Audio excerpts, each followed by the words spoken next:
Are we audible? Are we audible? Are we good?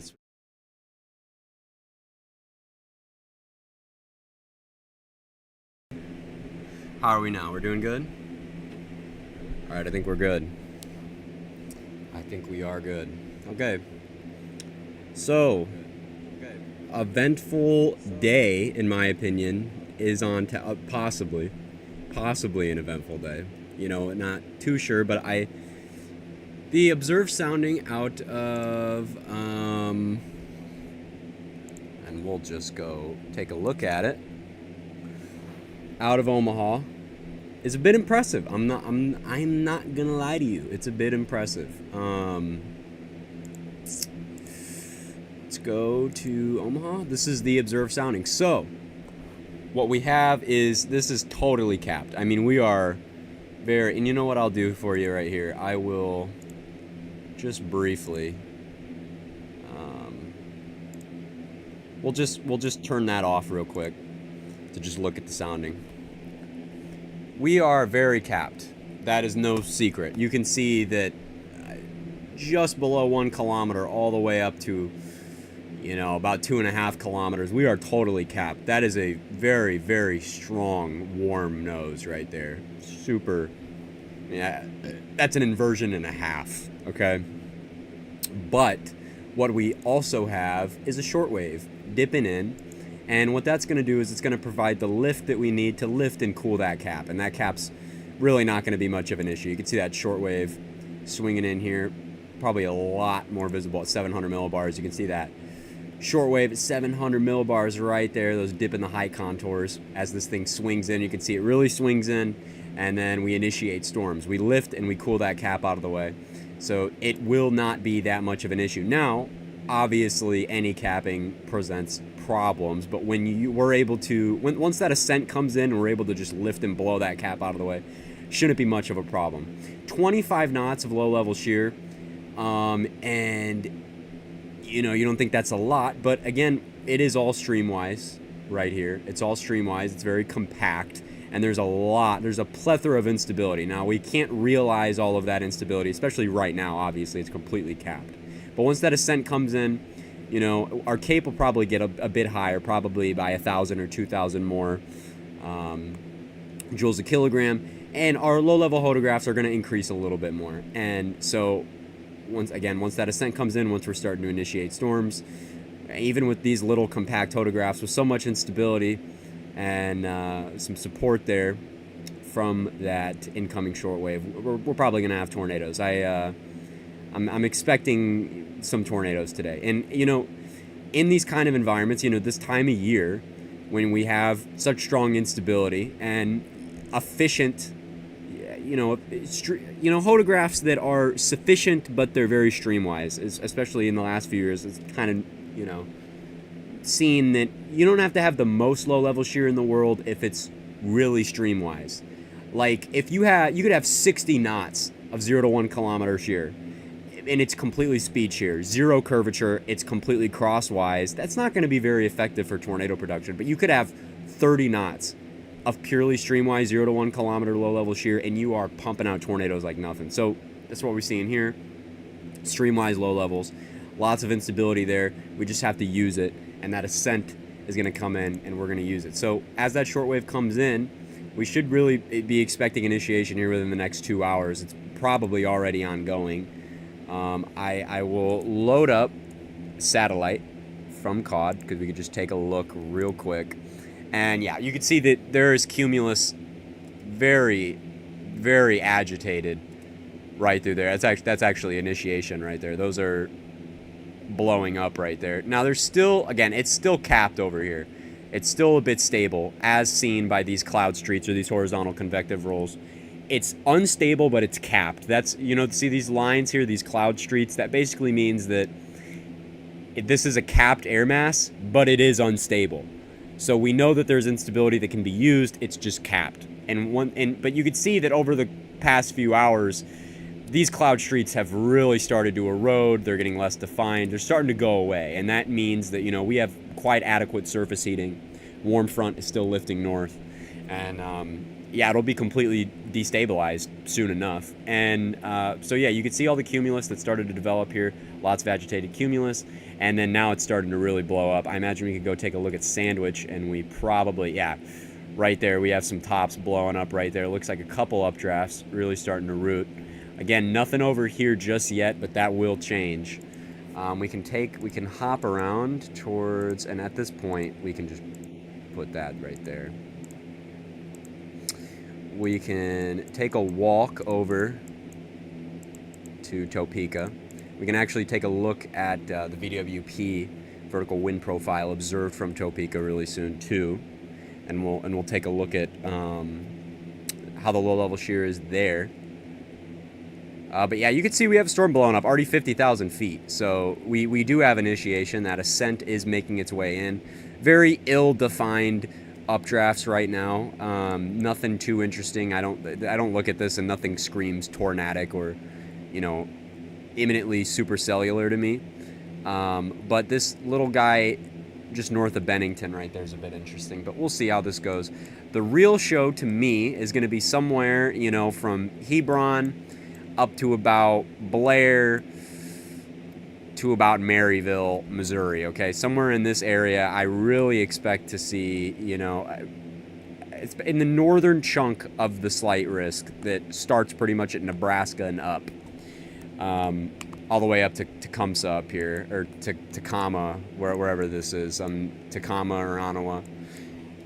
We're probably going to see a couple supercells, and the evolution of it is a little rough. We're not totally sure if they'll remain completely discrete or what we're exactly going to be seeing, but we can look at model runs. This is just a few hours out, and we can see that we have storms that initiate, and they are supercellular. They get a little messy, but we do see supercells fire up in an environment that is favorable for tornadoes.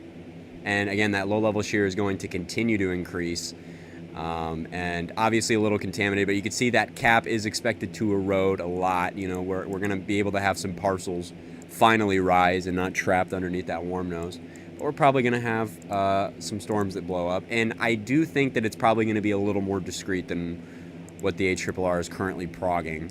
Usually, at least what I've seen, the morning of HRRR is probably some of the best, for convective evolution and all that. Maybe we can go 16Z or so in the morning-ish, and you can see that we initiate.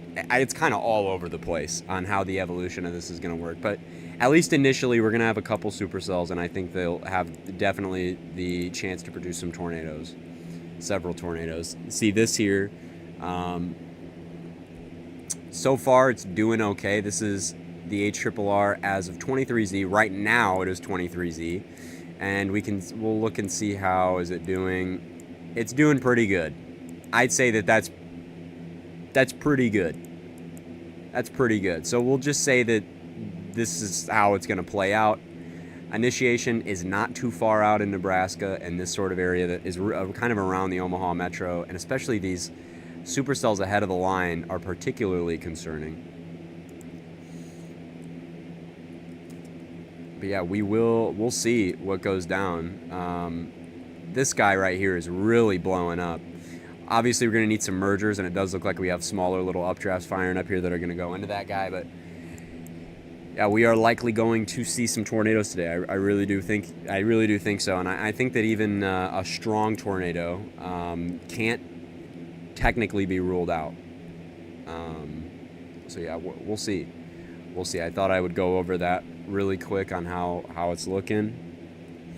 And I really want that Omaha cell. Yeah, that's one thing that I'm really worried about is sort of the metro. I mean, it's pretty consistent on supercells in and around the Omaha metro. My gosh, non-stop. I guess we can do 8 hours here, and we can run a model trend loop, and I mean, man, it's pretty consistent, especially initially on a grouping of supercells just to the north of the Omaha metro, and this is really consistent to the point I almost wonder if this would be an area that should have a lot of focus. It's sort of lost that in the last few runs, and what it's really picking up on now is this, which is some supercells off to the west of the metro and some initiation maybe in the metro. So yeah, that's spooky. Definitely spooky. Don't like the look of it. And then we'll look at the WRF ARW. Really like the WRF ARW. And the WRF has sort of had the same kind of deal. Now, obviously, the WRF is not as high res as the ARRR, so it makes sort of blobby-ish convection. It's like the FV3 if it was good. It kind of has a problem handling smaller scale convection, but it's all kind of the same thing. This general area in Nebraska and Iowa is under the gun today, I'd say. And that sounding from Omaha confirms that. Again, these are really small, compact photographs, but they are, hold on, we'll get that off the screen. These are very small, compact photographs, but they are very streamwise, like totally here in the low levels, and that's really all tornadoes need. And that's going to further increase, maybe to about 40 knots as that low-level jet, as we head into the evening, starts to kick up. But for now, this is how it's looking. We may have... We're probably going to have supercells and then line segments that are going to fire up. Like I could see, like right here, like I could see this turning into sort of a line segment and then flying outwards with supercells scattered throughout. It's very much a mixed mode kind of thing.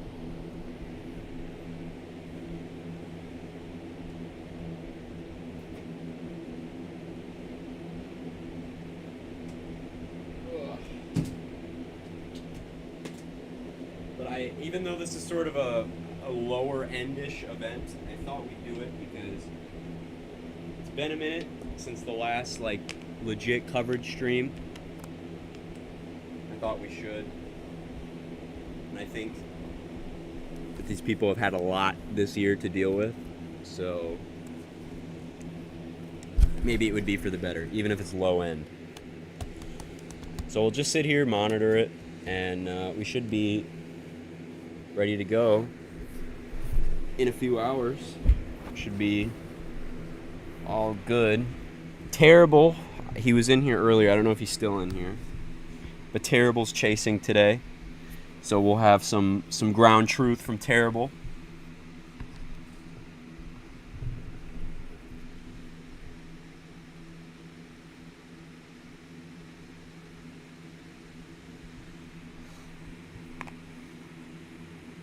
This is what I'll do here. We'll take away, we'll just remove this one. We'll keep up mesoanalysis right there. All right, we're getting a wedge. Yeah.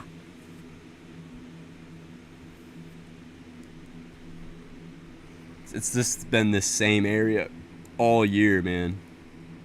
Gosh, the same kind of quad state area non-stop. Literally non-stop. First severe today is this big blob. Okay, check my reposts on Twitter. Let me look. I'm going to check them out on my phone.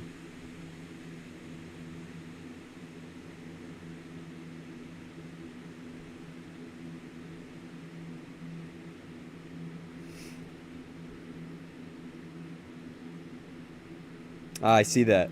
I see that. It's just a big big flat base. Lots of rain coming down right here. I'm looking at this storm on Twitter. I'll drop a link in chat. You can see the current view on stream, or the current view on Twitter of this storm that we're looking at right here. It's just sort of a big blob, big flat base, dumping a lot of rain. We'll see how it gets organized. We should probably check the wind profiles here from Topeka just to get a look at what we're dealing with.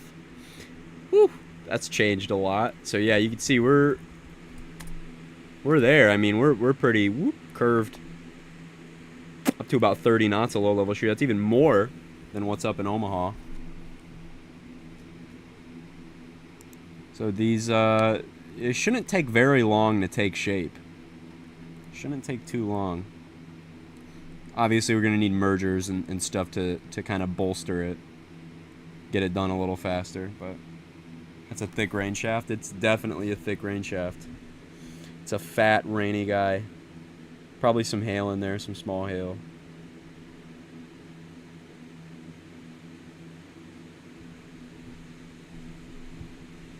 But we'll see how it progresses.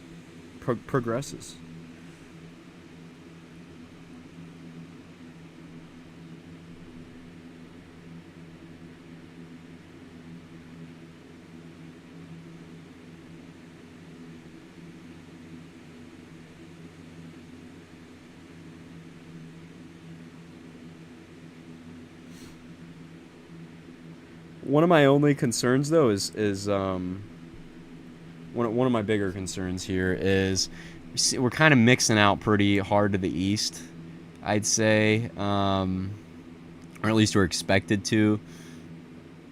85 over 71 is good, but something like 90 over 78, you know, as we begin to mix out and even farther east.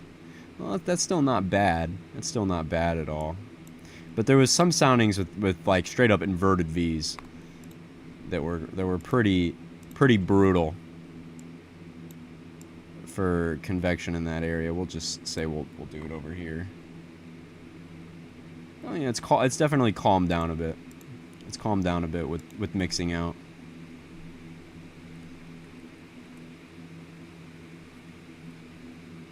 Yeah, boom, there goes those. Looks like we're starting to see signs of initiation. That's my speaker, that scared me. Signs of initiation possibly around Nebraska here. Little updrafts right there. Little updrafts right there. And we got storms all the way down here into Kansas. All the way down into Kansas. Yeah, the cap is definitely not worked out. We have some time. We gotta wait for that ascent to come in and lift and cool it and get out of the way.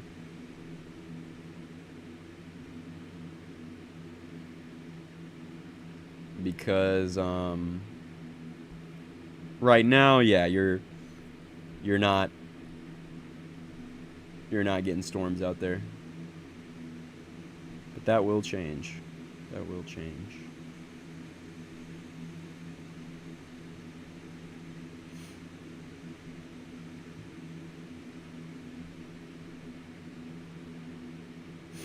But those cloud streets are really like completely going away.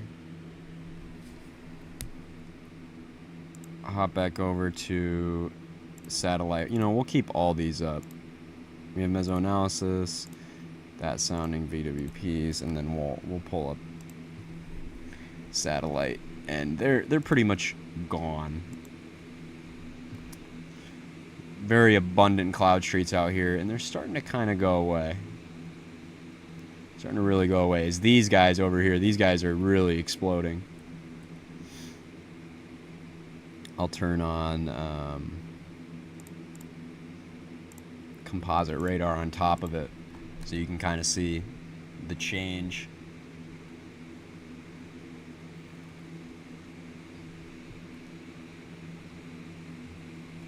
New severe watch. Severe watch issued now.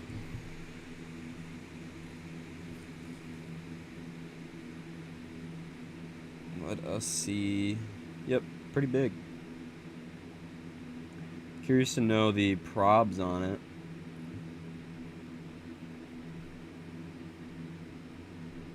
Tornadoes and strong tornadoes are both set at pretty low. I thought the strong tornadoes would probably be set at low, but I don't think tornado probability is all that low. Probability of 2 or more tornadoes they set at 20%.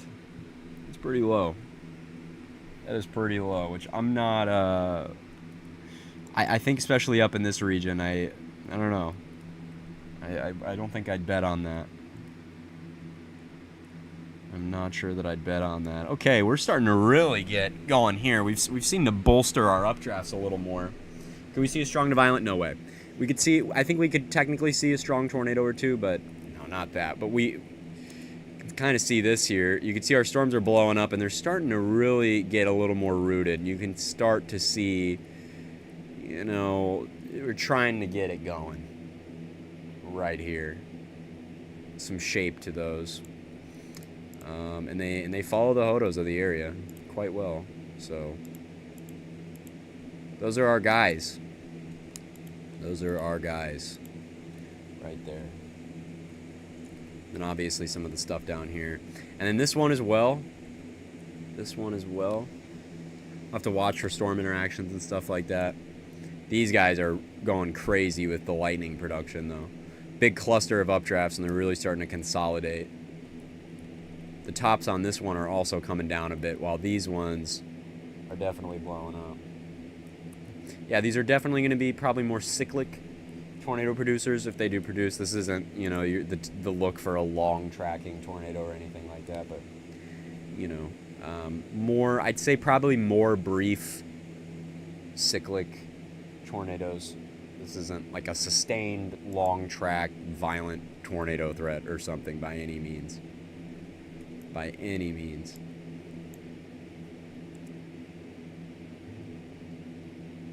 See the boundary there, too. I'm a little curious on how any of the boundaries interact with these developing storms as well.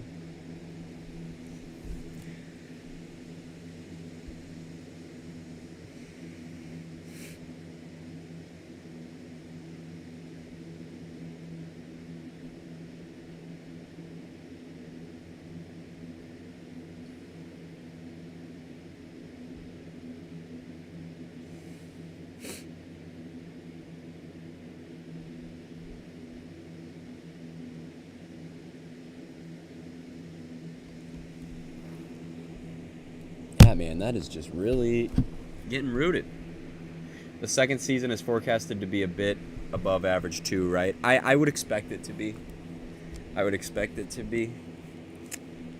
But we won't know till it's over. But right now, yeah. Right now, I would definitely expect it to just be a bit above average.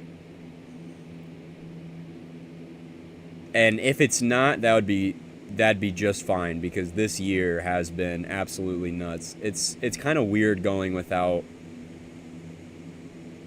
strong tornadoes for so long, because it was like basically from April 26th until mid-June, every single day. I mean, my gosh, it was crazy, man. And I mean, I've never seen so many tornadoes on live streams. I mean, that's crazy. And then to finally have, several documented EF5 strength tornadoes in a single year. I mean, this is a crazy year. We haven't had a year like this. I mean, I think comparable to this is obviously like 2016.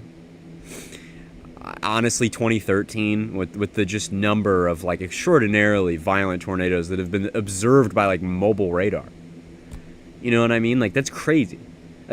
We had Minden with Minden's data, and that was already pretty extraordinary. To finally see EF5 strength tornadoes again on mobile radar, that's crazy. And expand that data set and see those winds in action.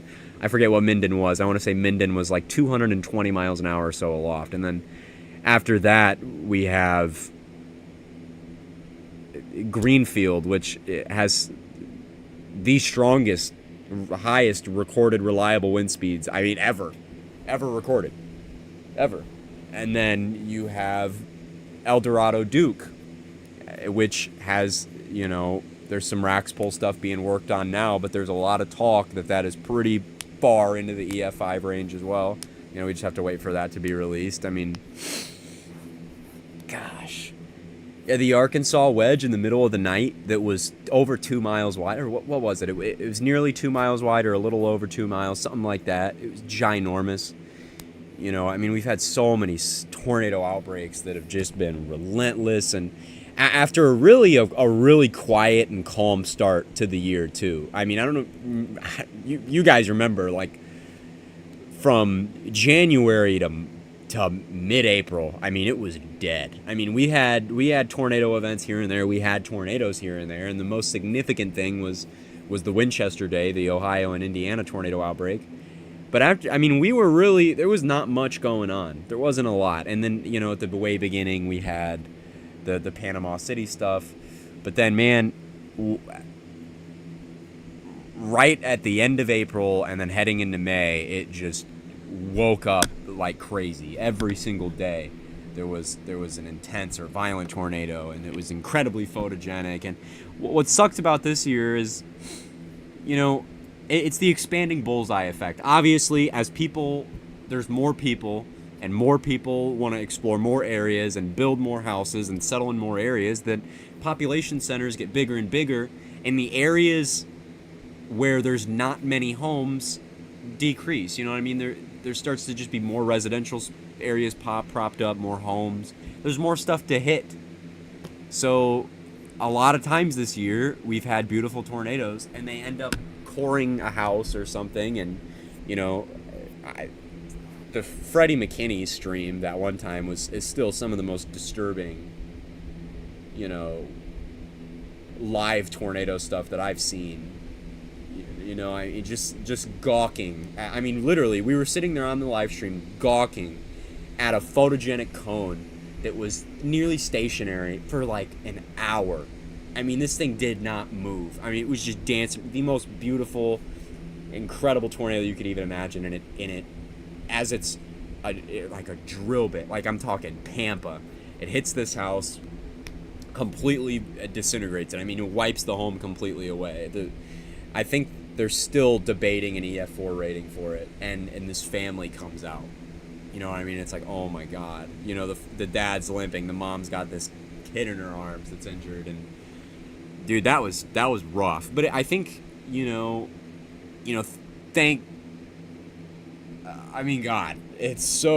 I'm glad that nobody, and they were hurt, but the family lived. Everybody was fine. No fatalities or anything, and they had a GoFundMe set up, and they blew past that GoFundMe,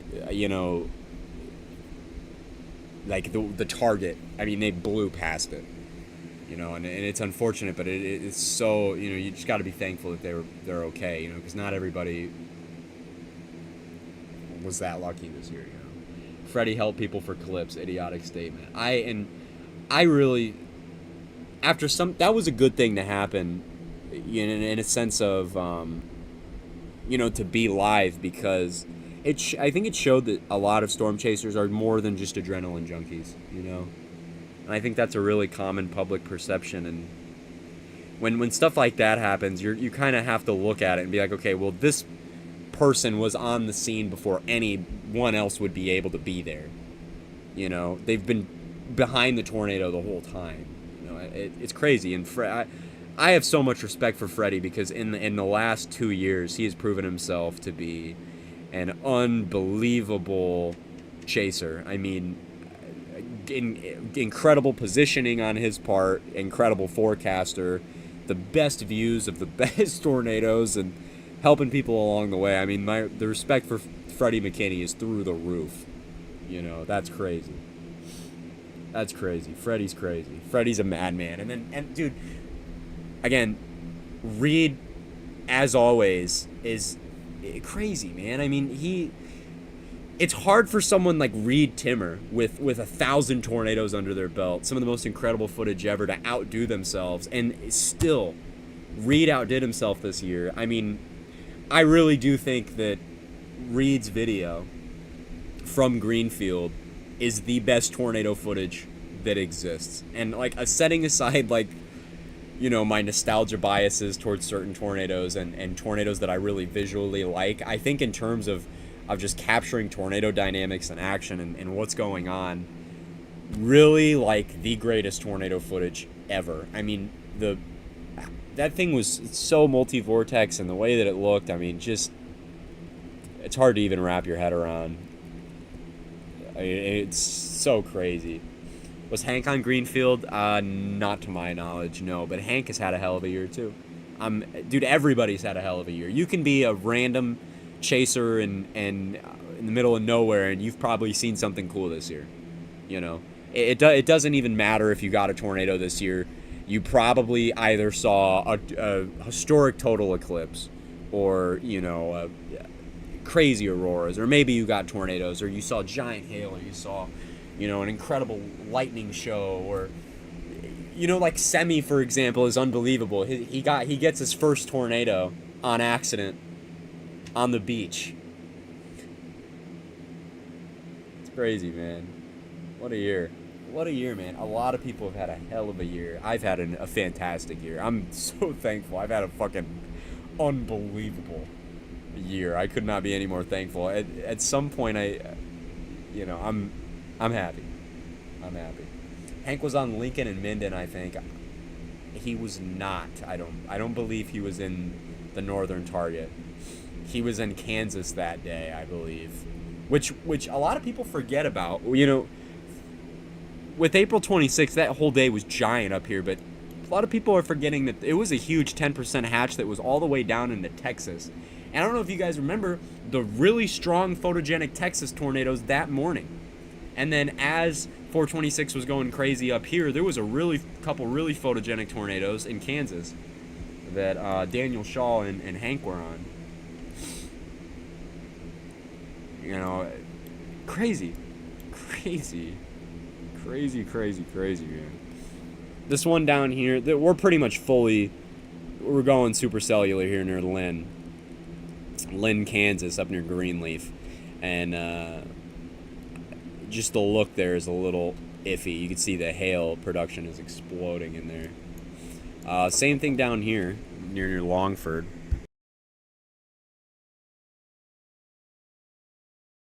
Yeah, same thing down here near Longford.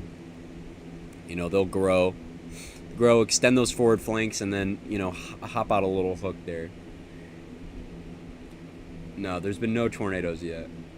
Or, yeah, aggregate with accidental land spouts. It's so crazy.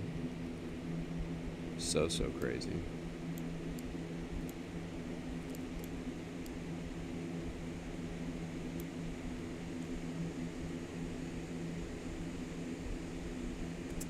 I remember those morning storms on the 26th, first PDS tour warning Dallas issued in a while. Yeah, those were there. They were like just south of Dallas. They were big, strong tornadoes. Super photogenic and pretty quick, too. And the cold core stuff that was like in the general thunderstorm in the morning in central Nebraska with the gargantuan wedge. The multiple gargantuan wedge tornadoes. That was crazy. That was a sign that the day, you know, usually when a day does it a few times, like when you're doing that in the morning, it's a sign of the upcoming day, right? I'm still pretty surprised that they didn't go 15 hatched up north after that. I mean, oh my gosh. Waverly was crazy too. I remember freaking out about it on live. To me it was like Katie Winwood like mixed with, it was crazy. It was like again, one of those tornadoes you'll talk about for so long, and then, you know, obviously, as Elkhorn was ongoing, oh my gosh, I was really worried, man, about because initially it looked like it was going to plan a tornado that was going to go right through Omaha, like straight through the most populated areas, and it went through some incredibly populated areas, but still an EF4 tornado in that big of an area and 0 fatalities is a marvel. I mean, Hall of Fame performance from Omaha that day. Oh my gosh. Could not be understated. Like, it's crazy. The notable cold core event that came to my mind when I witnessed 426 was 10/4/2013. October 4th, 2013. Huh, was that... That doesn't... Hold on, let me...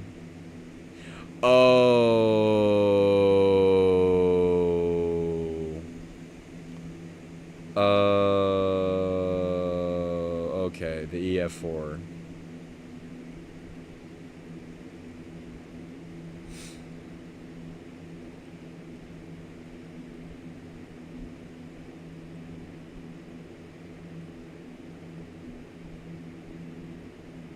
Before the 3 p.m. update. Yeah, after you saw how aggressive the tornadoes were, and that the storm was not going to stop, and how many discrete storms were initiating, and you could tell, it was like, damn. And what's nuts is the importance of mergers. You know, to the west, you had supercells in the same environment. And I remember this. Okay, by the way, this storm is getting pretty well organized here near Lynn. It's really starting to take shape. But I remember up here, okay, there was 2 storms. There was the one near Seward, and there's the one near Lincoln, okay? And if you remember, there was a giant merger that was ongoing right back here near Hickman and Lincoln. And then another supercell out here that didn't undergo any mergers. This supercell out here near Seward ended up producing a tornado. It was not very strong, though. It was sort of anemic. It was one of those skinny updrafts with a rope coming out of it, and it danced along here. A single merger for this one in the exact same environment was able to create a long-tracked, cyclic, violent tornado-producing supercell. I mean, second it finished that merger, it popped out Waverly, which is a violent tornado. EF3 rating aside, it's violent. If it hit, I really believe, if it hit a structure that was EF4 capable, it would have been rated EF4. The motion in that thing was unreal. And it just didn't stop. It just kept going. It just ran until it couldn't anymore, and then all the other storms out here, and then out near Minden. I mean, gosh, man. Crazy. So crazy.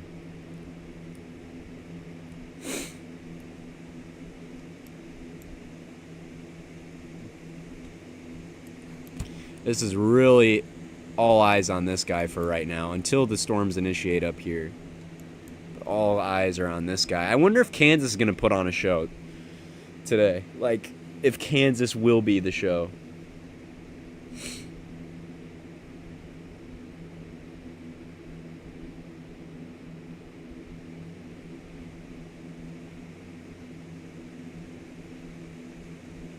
Oh, wow. Pretty well defined supercell now.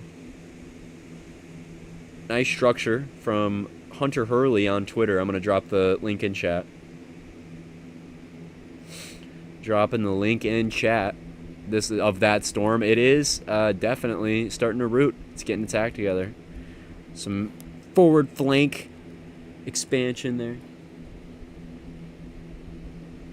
There's an EF0 that went within 5 miles of me on October 20th, 2019, and that's the closest tornado's ever come near me. Naturally, I've never been that close, not intentionally. Intentionally getting close, I've been too close. I've been I've been in the rear inflow jet of a tornado, but like naturally, I've never. Dude, the closest a tornado's passed to me. like that is probably like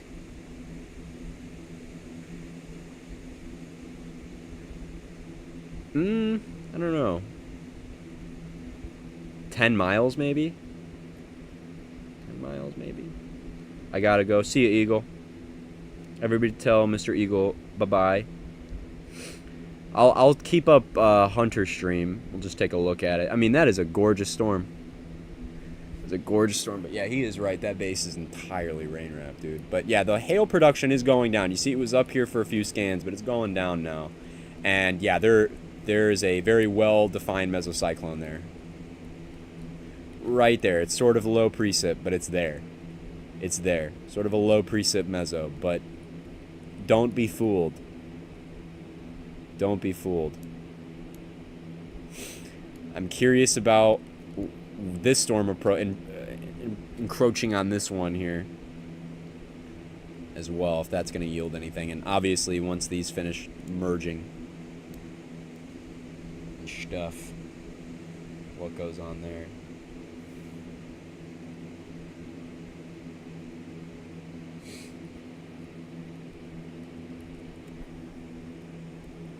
"10 kilometers away from my house in rural areas." Yeah, land spouts count for sure. Closest naturally is 2.3. Yeah, it is kind of getting that spread eagle look to it. It's blowing up for sure. It's blowing up for sure. We can go back to satellite, and that thing is, I mean, gosh, if that isn't. We'll go to visible blue satellite here. Or no, we'll go true color. And then we'll turn off the overlays. And I mean, oh my gosh, look at that. Kaboom. Exploding right in there. And again, our cloud streets are really starting to go away. 58,000 feet tops. Let's go check out. We'll check out long wave. You can see those tops are getting real cool. Really cool tops there. Thing is blowing up, man.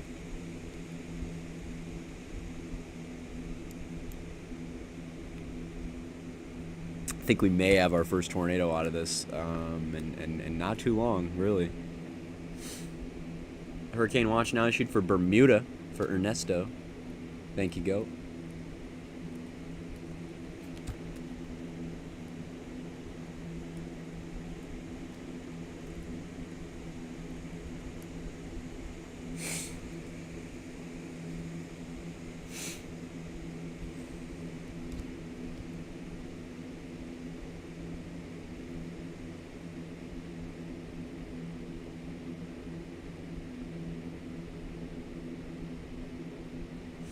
Very pretty storm, though. Kind of dangerous to chase. You probably couldn't see anything unless you were really in that notch, which I would not recommend. I mean, we're really tightening up that meso. Really kind of looks like we're getting somewhere. You can really see it. Higher tilts a bit better, but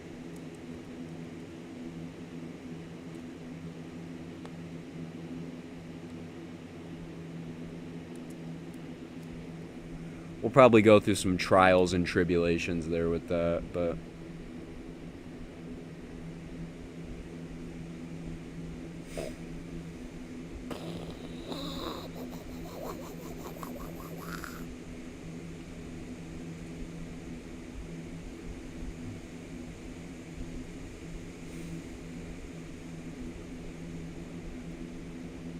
there's lots of cumulus at my house.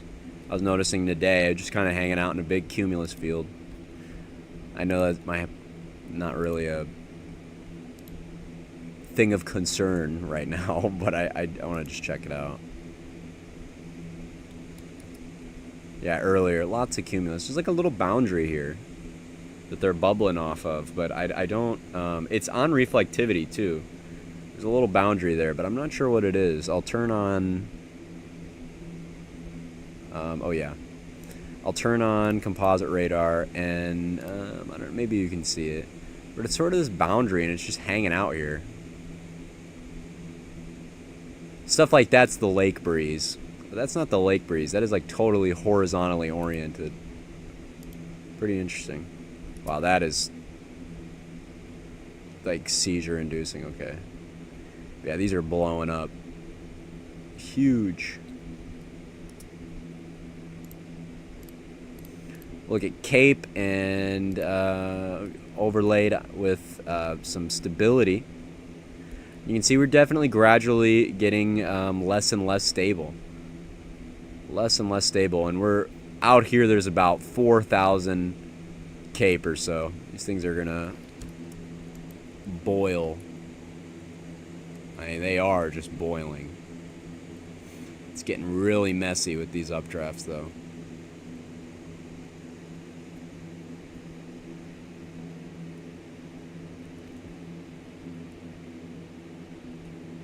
Goreville EF3, which one is that? There's been so many tornadoes this year.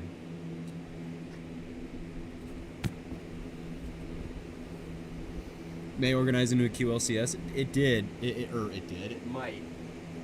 It might. But I do think we'll have embedded supercells in there, or, you know.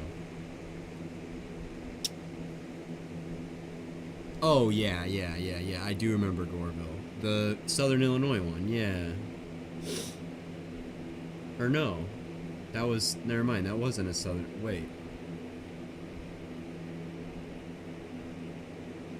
No, I guess not.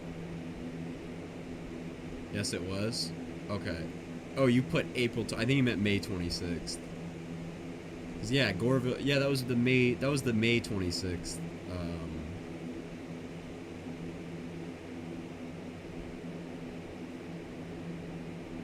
That was Goreville.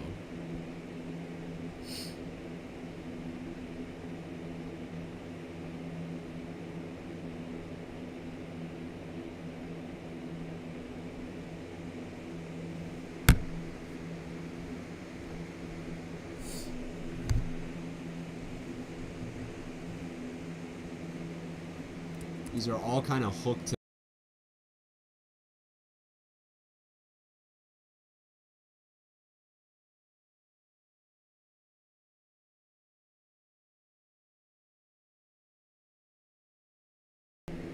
Oop, my mic went out. Oh, cyclic dust devil producer is an interesting one. Cyclic dust devils.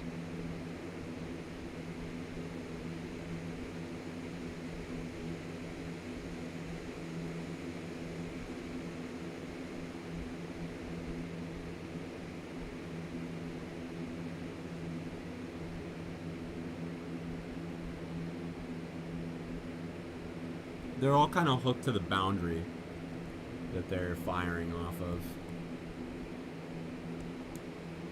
Like this guy too near Palmer is a bit interesting. It actually is a little more defined than the others. And then obviously the Greenleaf supercell is really juicy. But there you can probably not see anything from in there, unless again you were kind of in the notch just east of Lynn and the clear air, which would not be an ideal chasing experience for me. To those who would love to do that, though, hang out in the hang out in there.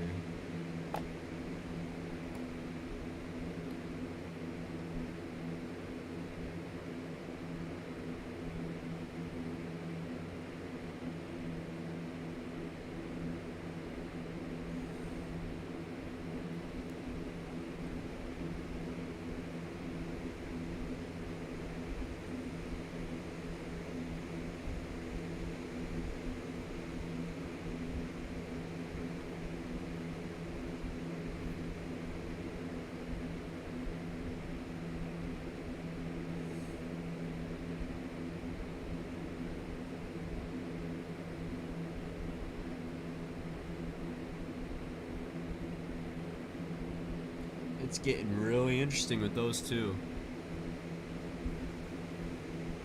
Those two are definitely attention grabbers for the moment. I'm a little worried about that left split messing up the environment a little more north. The left split off the Greenleaf storm right there. Sort of wondering if if that is even a left split. I guess that's just blowing up on its own over there. I think it is, though. Wow, that's... Whoa, okay, we're trying to do it. It's got the look, man. It's got the look. Look at that.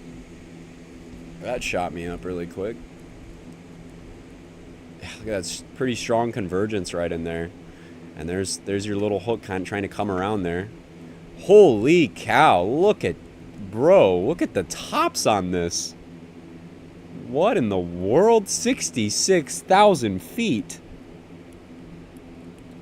Yeah, it's absolutely getting nudged. 66,000 feet. Look at the inflow.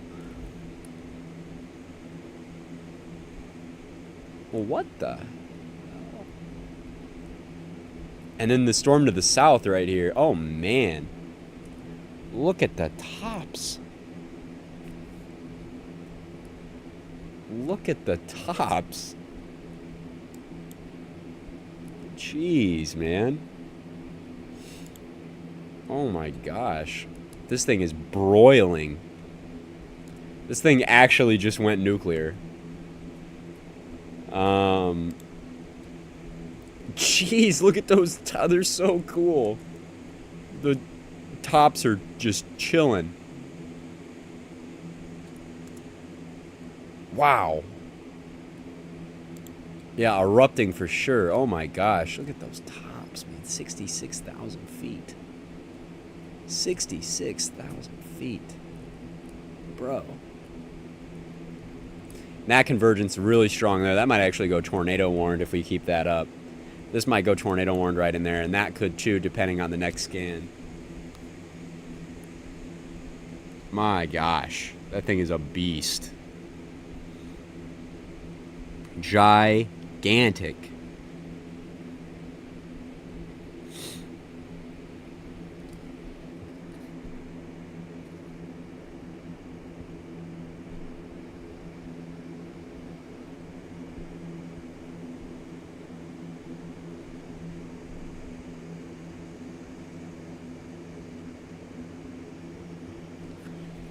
Gosh, that is crazy, man.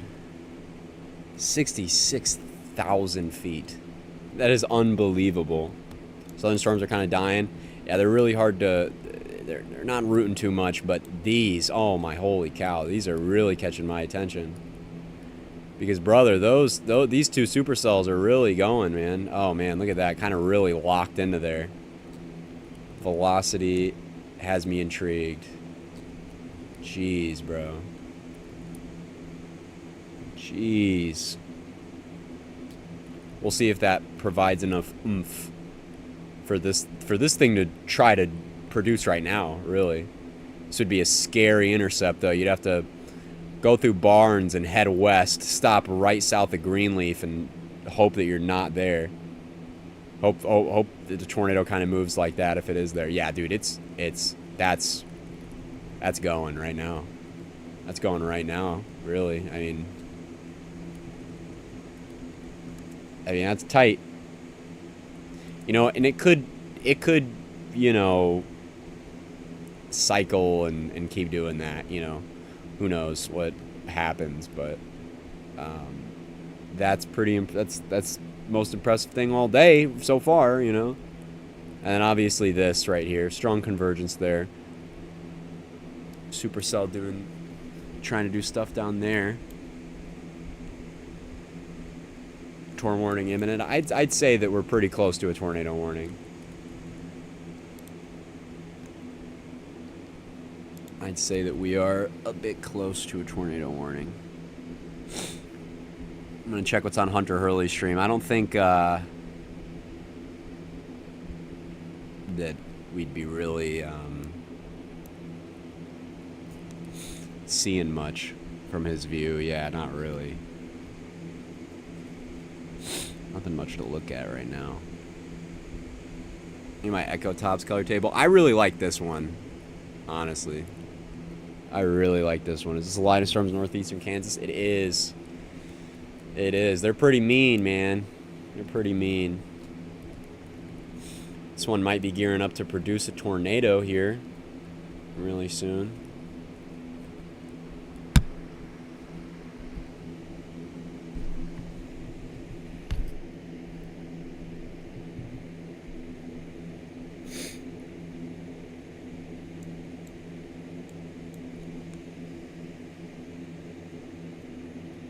I really like mine, actually.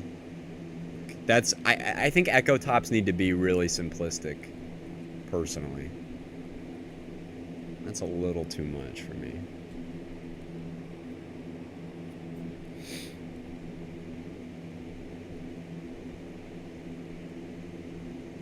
Well, that was quick one and done. We'll see how they're sort of kind of merging right now. We'll see how this merger takes place. There is a tour. I'm wondering if it was for this or for this, is my question. Because after this merger that's going right now, the southern one is dominant, which is kind of why, you know, we're blowing up here.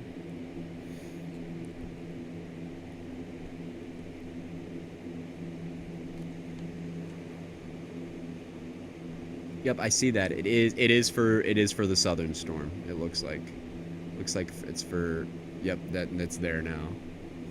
Or right up here near Greenleaf. Who knows? Who knows? Warning the whole area is good though, too. That works.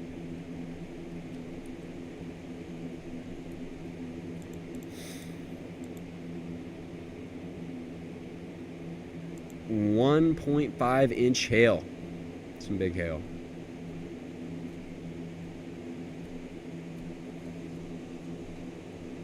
But I'd be a little more concerned after this once it finishes the merger, because at that point you have a gigantic storm that is going to be able to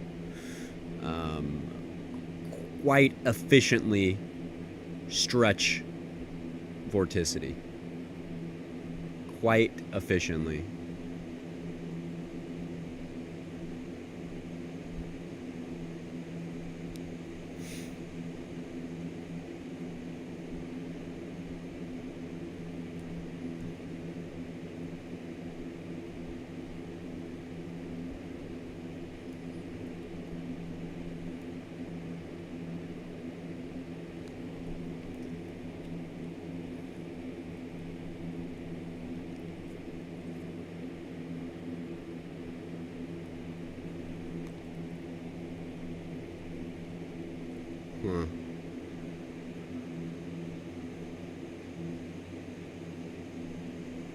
Wow, yeah, this thing is so rain-wrapped.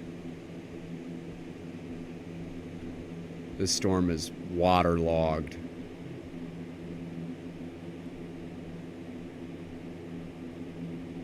What's up, Hypernova? Yeah, velocity is definitely not as intense as it was. Beefed up a bit with this interaction here near Lynn. Right there. Got a little nudge, but now the southern storm, as it merges with this one right here, is starting to become a little more dominant, and we just start looking to the meso on this guy as to what would be the next area that we could see a tornado is there. And then still waiting on initiation up here. Shouldn't be too far out. We'll see the HRRR. What are we thinking? From the her.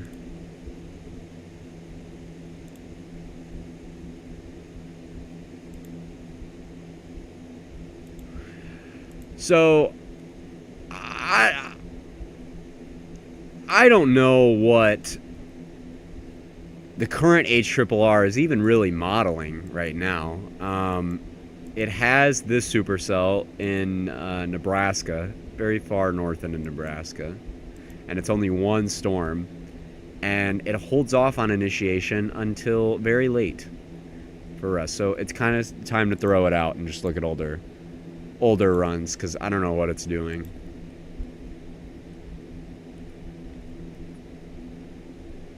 Shouldn't really be too much longer. Wow, and really bolstering those wind profiles there. Getting a little beefier from Topeka. A little more classic, I guess you could say.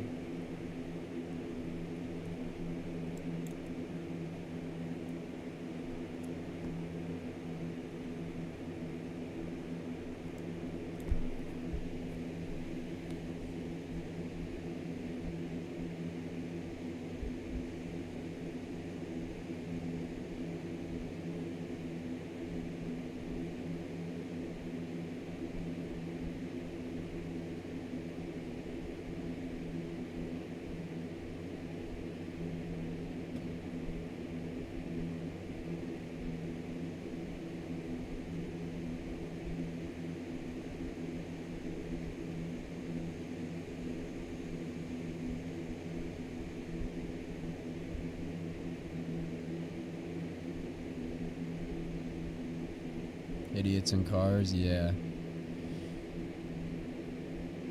That's what Nightbot loves. Nightbot loves to watch idiots in cars.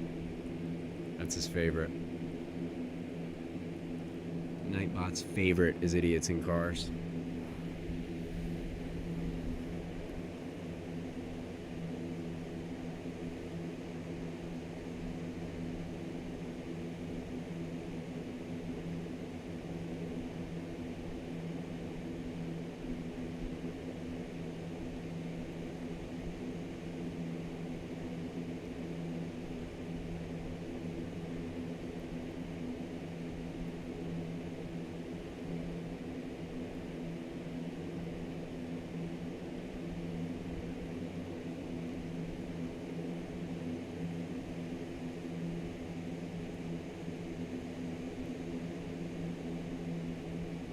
Have I played Storm Analysis Inc. on Roblox? I have. I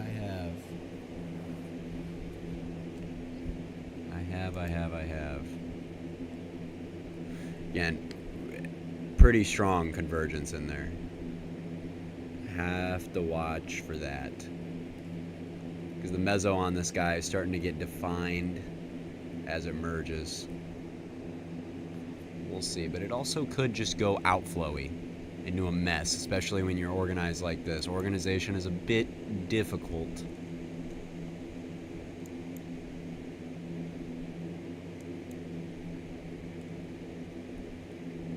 Those are really some huge tops, though, man. Wow.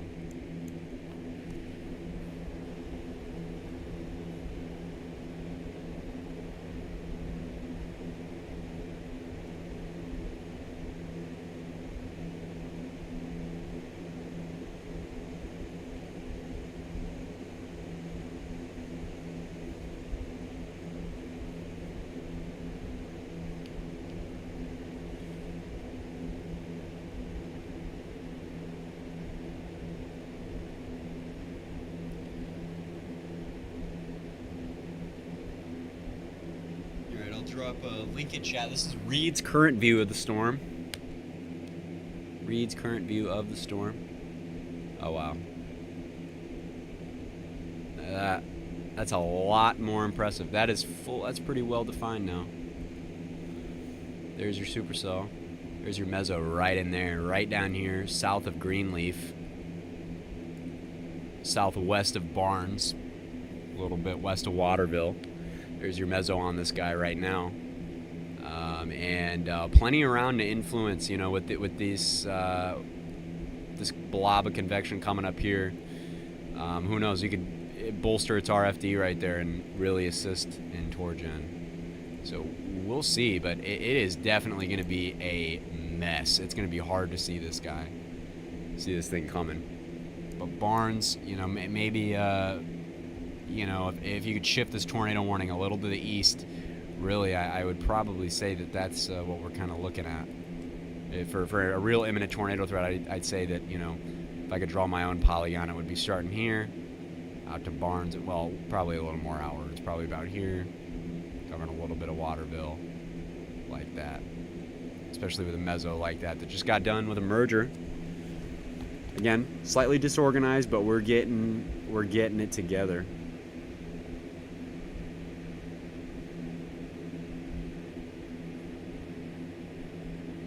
I saw that go pretty crazy with the rainbow. Freddie McKinney's out there, so you know what that means. It's going to be a tornado.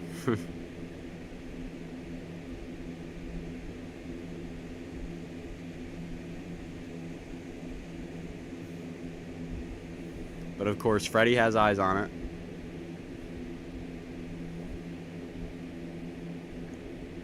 Freddie is looking at it.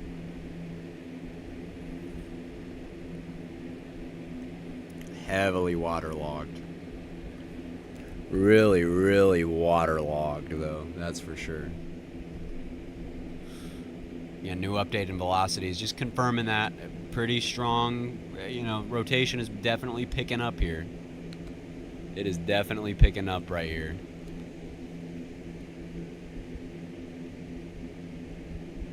And again, can't see anything from Freddie McKinney's perspective. big lowering, but it's so much rain. It's really hard to see what's really going on with the storm.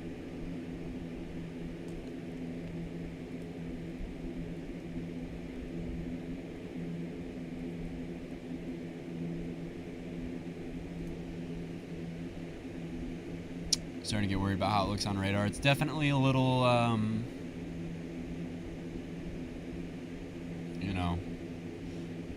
it's definitely getting a little more organized.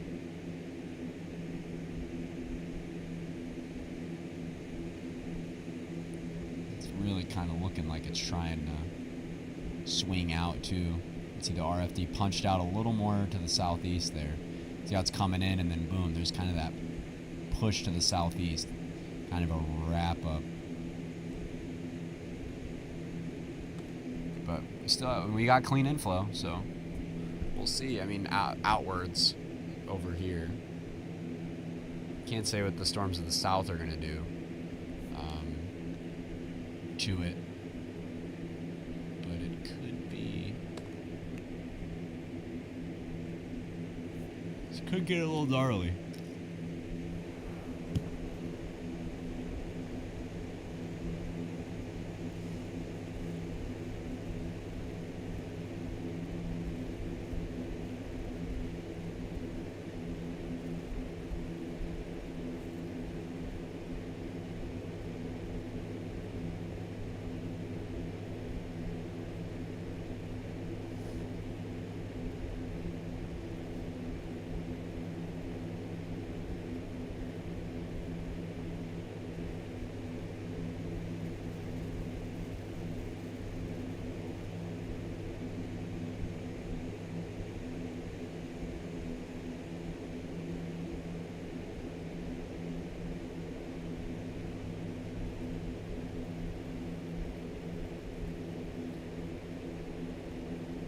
Oh man,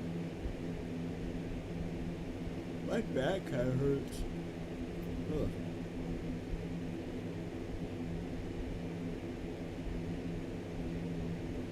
Someone posted, only some real ass chasers are out grinding out an HP supercell in mid-August. It's truth.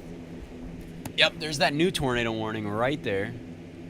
Yeah, it's getting real clear. Again, tops exploding again. 59,000 feet, new tornado warning. Covering Blue Rapids, sort of that area right here. As we move in there. We'll see if the process is interrupted again with these storms coming from the south. So we'll see. We'll see. It seems that that's been the problem. There's been a little too much in terms of storm interactions, and it hasn't been totally helpful. But there's that new tornado warning.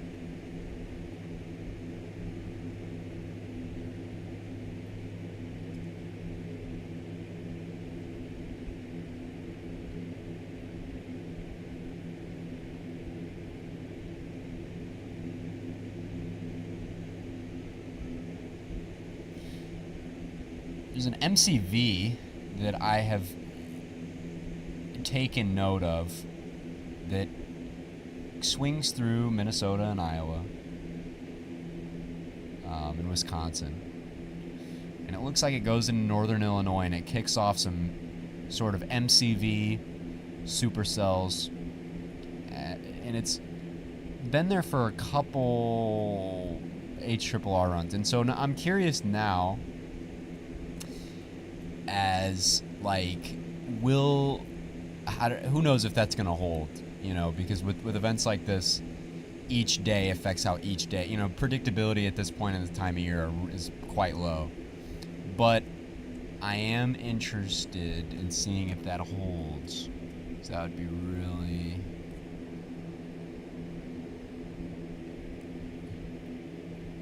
I mean, cool, honestly. I would like a chase in the near term.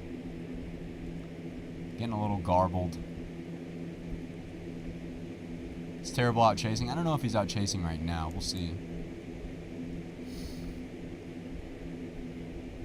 I mean, we'll see. Again, my worry here is this left mover.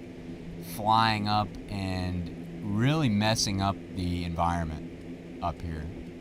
I'm curious about that.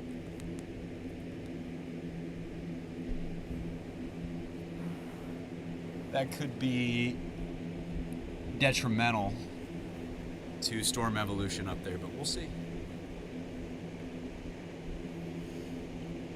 We'll see how everything plays out.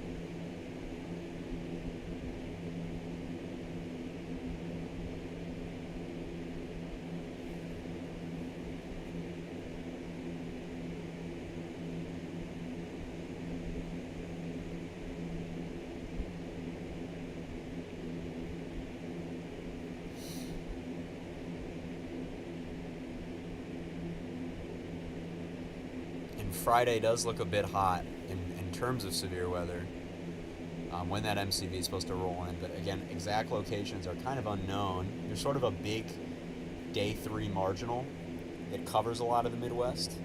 But man, there's a lot of minute fine details that we're just totally unaware of right now. But we'll sort of get an idea with the 0ZH RRR. But being so far out, it's like it could change a lot too.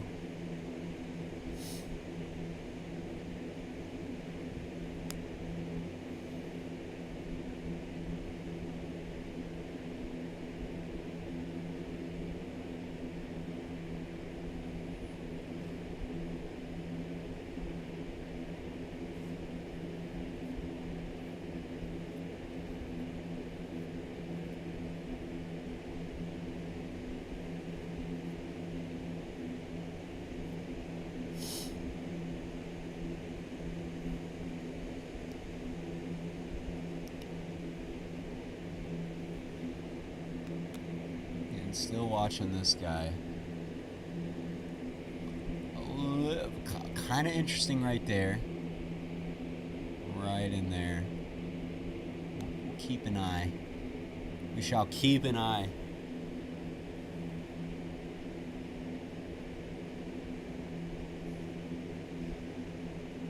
About that day 3 like he said, he's 20 minutes north of Beatrice, Nebraska. 20 minutes north of Beatrice. He's right up there. Right up there near Beatrice. He's got a left split coming for him. He should know there's going to be a hell of a hailer. That's for sure.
Man, dude.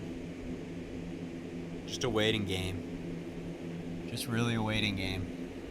It's always, with these lower end setups, when they, it takes time for them to start going, so I feel like we're just quiet a lot of the time, just kind of hanging out and waiting.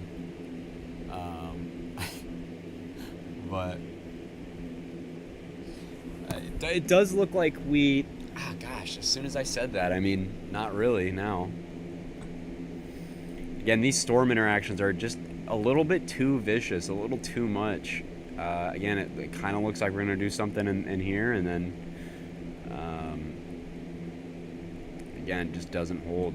too much stuff going. It's like watching paint dry. Yeah, it is. Just waiting, just waiting. A big time hailer is coming for Beatrice though. This left moving storm here, this little left split, is coming, and it is going to really, really, really dump some hail. I don't know how big the hail size are. Max hail size only about an inch, but I do have a feeling it's an inch. Lots like torrential downpours coming up near Beatrice right now over Odell and near Holmesville, Winmore, Blue Springs, Ellis, Rockford, and this thing's probably just going to keep going because a lot of these left splits, they're elevated by nature anyway. And as it continues, it's probably just going to keep going. So everywhere downstream, hail and torrential rain, probably for Pickerel, Adams, Firth, Hickman, Bennett, Burr, Eagle, Weeping, Louisville, Ashland, Springfield, down the line as this thing just flies. Keeps going up. Could even go farther, but it's a little too far out for now.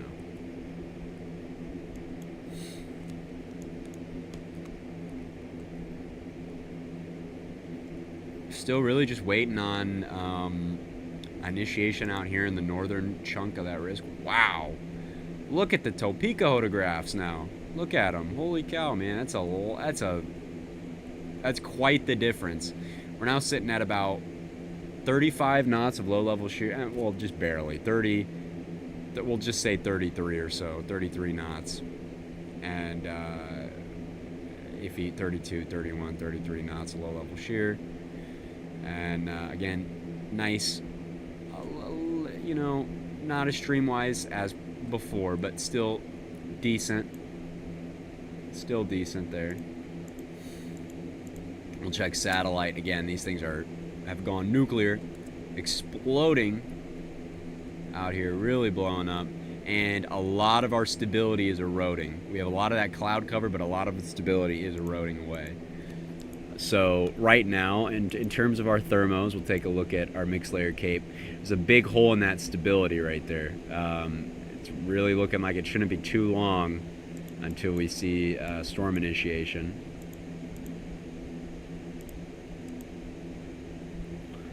Should not be too long.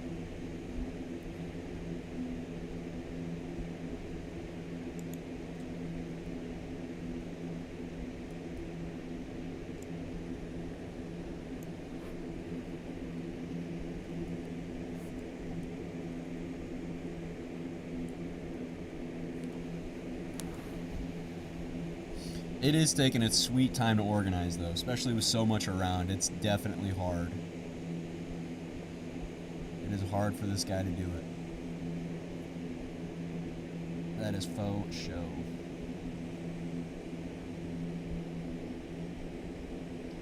I'll look and see if there's any other models right now. The Impasse RT, how far does it go out? I'm very curious on Friday.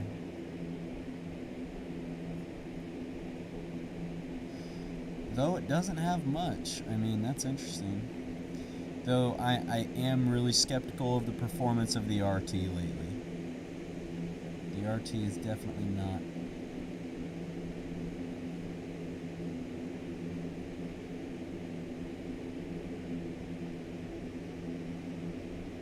Could lead to some tornadoes up there. And let me check down here. That is interesting. We have mesos down here. Little mesocyclones right in here. Right in there. That hook right in there is storm. Could be. It's interesting. Really far. One really far to the south. As well.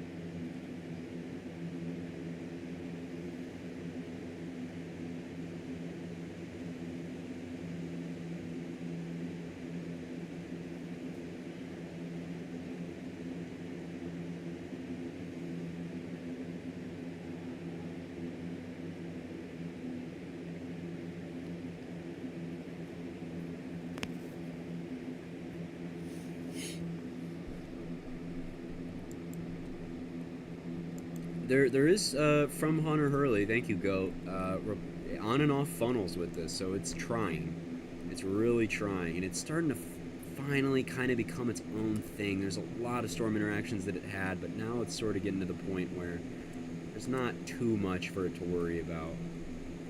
It's just been hopping around. This guy is a beast of a storm, but again, my concern is how this is going to impact the environment down the line. This could end up destabilizing a huge chunk as it eats up all the instability, and there's not a ton there. We've been working to erode that's just kind of the stability that's around. Well, you know, there's a lot of,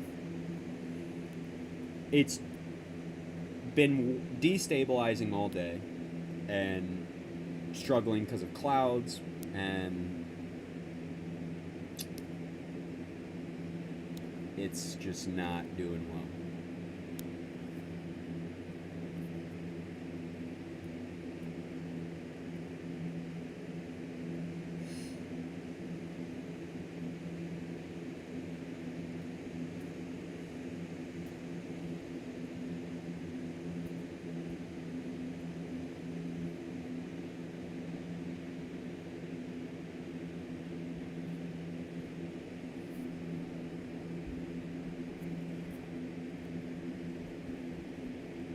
Would you give it a 5 hatch day? I don't know that I'd be. See, I don't know. It's on the table, but I don't think it's enough to be a 5 hatched. It's on the table, but not enough for a 5 hatched, in my opinion. Especially, you know, seeing how storms have already struggled to evolve a little bit right now. It's good how it is right now. Good. We're good with how we are.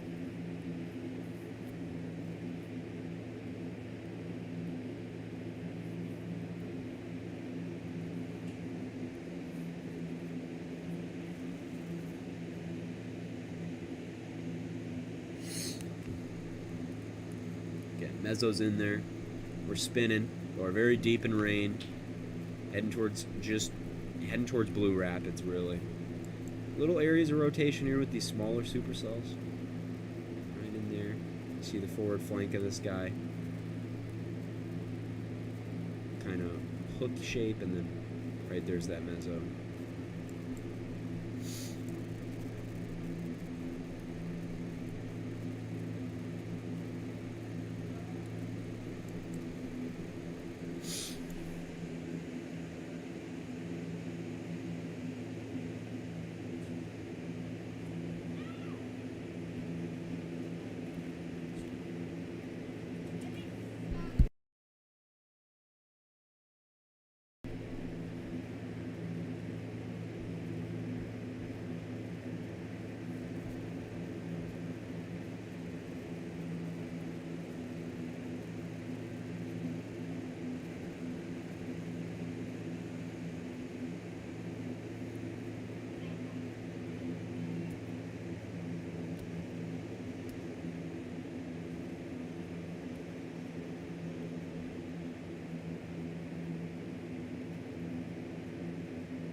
Look at General.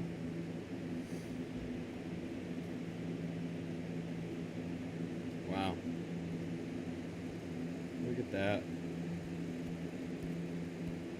There's that big left split coming at him, I believe.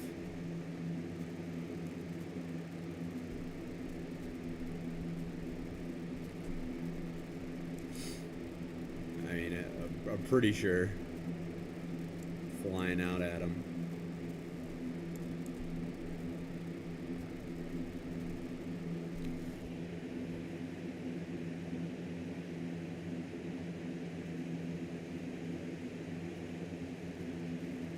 That is really stable looking, though, that's for sure.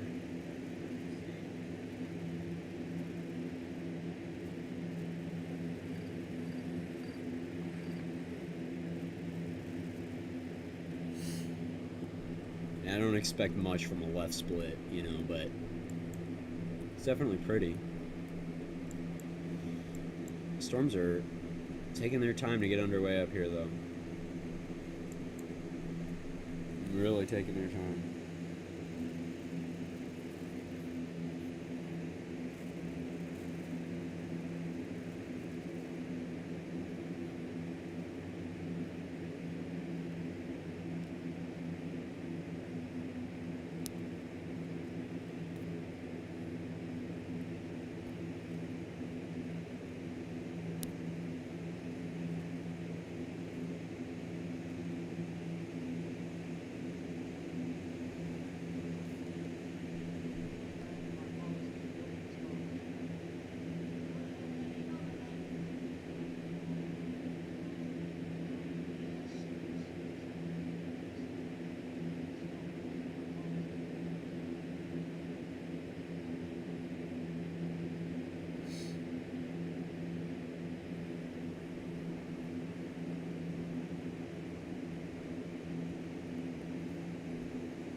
You can see that we have definitely gone. I mean, the storm evolution has degraded a bit. It's a little gross looking. But this guy still has tornado potential, that fat supercell in there. And then again, up here, still hasn't even really begun. New rounds up here have not even begun. Let's take a look at satellite to see. They got visible and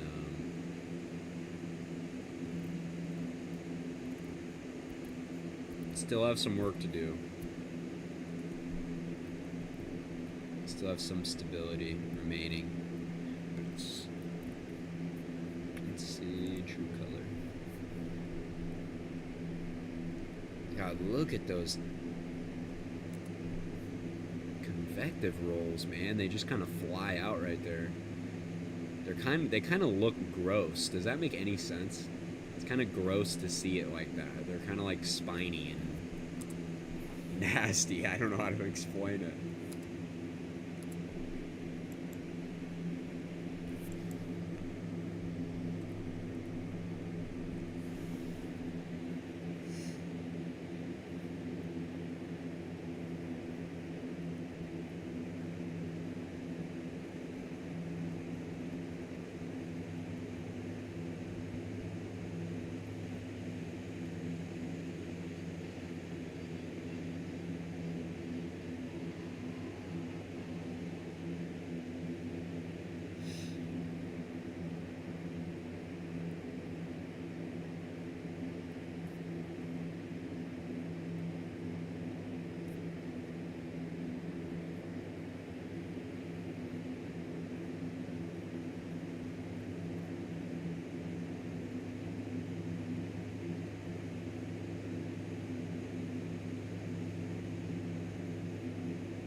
Just a waiting game, really.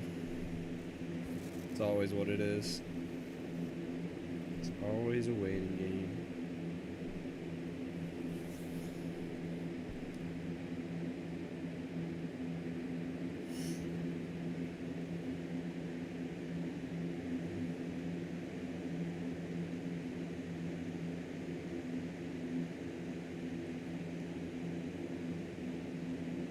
Just waiting, yeah, man.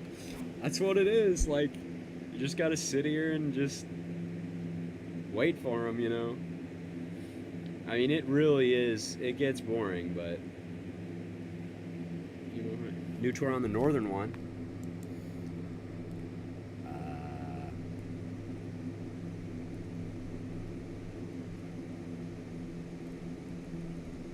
Really?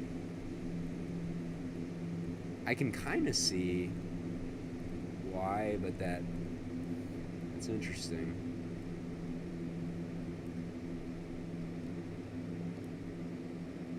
At least Terrible will be hype on about that, dude.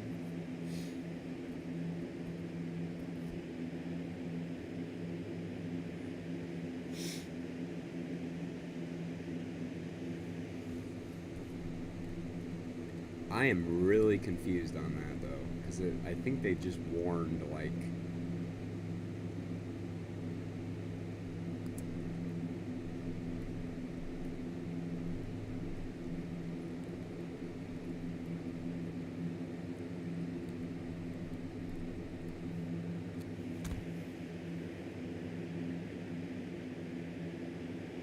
Yeah, I saw everybody's social security numbers have been leaked, which is like, okay, great.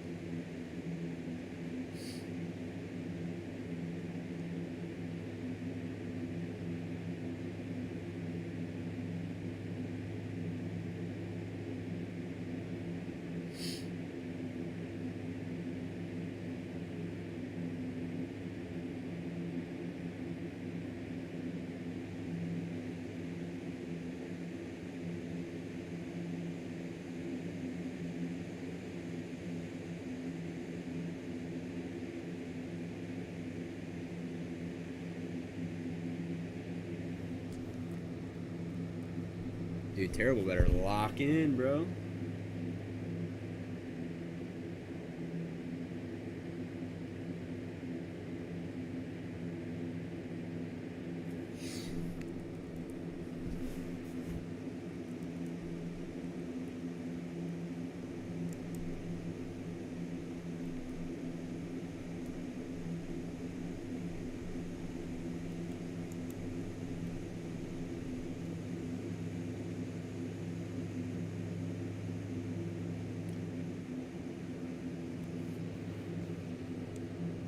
There goes my financial aid.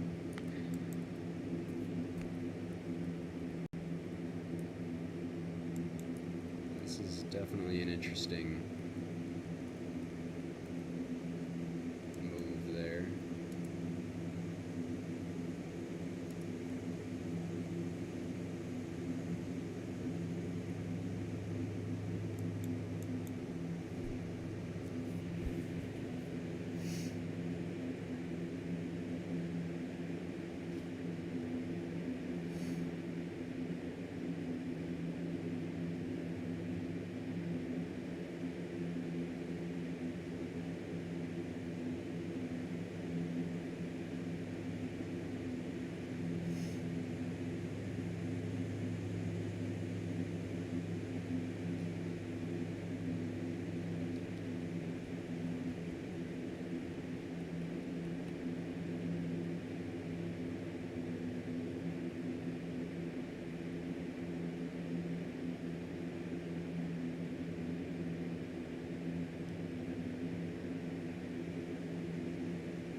Holy cow, that guy that like, wow.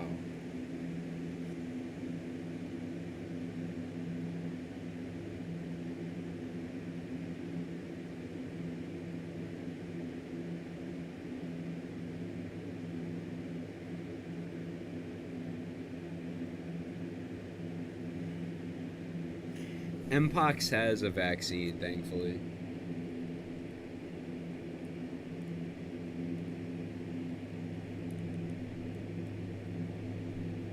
Luckily, Mpox does have a vaccine. What about a guy? What's up, Eagle? A guy. What was I gonna say?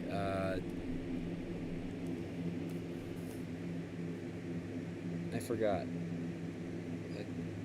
Oh, I remember the guy that kept asking Omaha for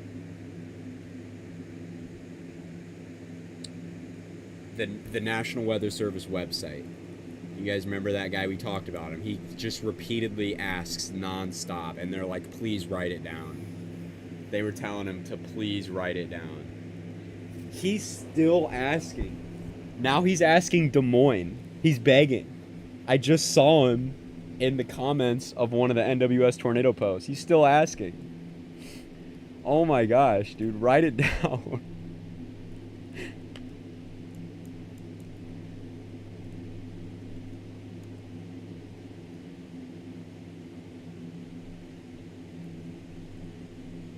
That's so funny.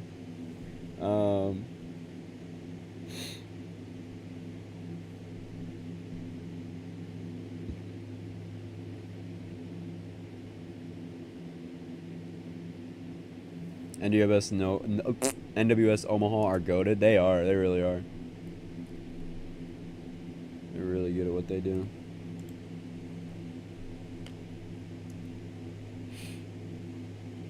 Gosh, the tops on this thing are so crazy. We got to go back to, when was it? Was it back here? Yeah. That was so crazy. 66,000 feet. The nuclear bomb. But we have, the storm mode has devolved. Like, really bad. And I am a little curious as to why this was warned. But, you know, we'll see.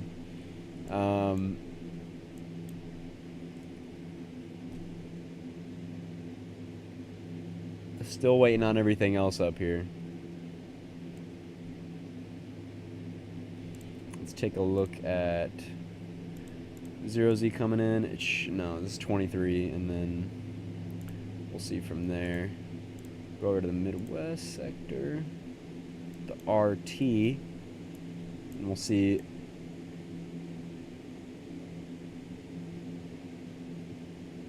Could have a big MCS roll through tomorrow through portions of northern Illinois, and then down in southern Illinois there could be more of a heightened tornado potential. HRRR, the HRRR is picking up on that, and then there's a big day 3 marginal, which could be a little higher end, but we'll have to see how the event works. And it does look like some areas within an MCV or this low that's kind of moving through, we could just kind of depends how everything works out. Could kind of see a cold core-ish tornado event up here if the HN is right.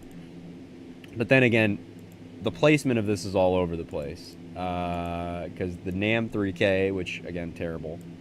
But same kind of thing happens. It rolls in. And initiation is, you know, this happens pretty far to the west. So placement is really all over the place. I mean, it's kind of just going crazy. Southern part of the marginal, it's not, it's more wind or, you know. It's not as significant, I don't think. HRRR is not this far out, but the HRRR does have that digging in there. You can kind of see the low. And it doesn't initiate storms or anything just yet, but there, I imagine if we turn on 3 Cape, yep, it's gearing up. There's a ton of low-level instability with this low moving in, so I'm wondering if we could see some cold core stuff go down, especially with 178 3 Cape, super steep lapse rates. And look at that, man, we're coming down. We're starting to, 'tis the season, man. 77 over 67. No longer 80 billion over 90 billion.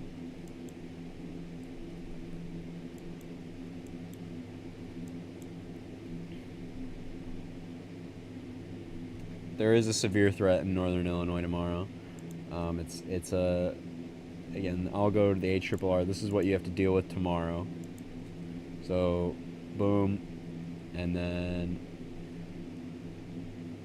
you could see some storms that are, again, it's kind of all over the place. Southern Illinois kind of looks like where the heightened tornado probabilities were going to be, kind of along a boundary strung out through here, you know, in southern Illinois, and then an MCS is going to likely take place, go through, you know, northern central Illinois, and then could see some more storms up there. And then as that happens, and then the next day, and that's just undecided right now, there's a really long-tracked supercell that is printing in Kansas, little elevated guy. Not actually, no, but he's kind of just out there.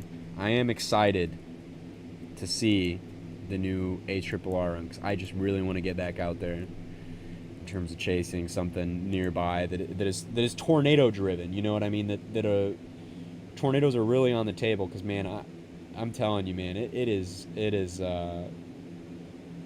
chasing all the MCSs and all the other stuff. It is getting really boring. That is getting really, really boring. That pug-looking dude tried to get me today. Wow, okay. Mr. Peach coming in swinging. Coming in swinging.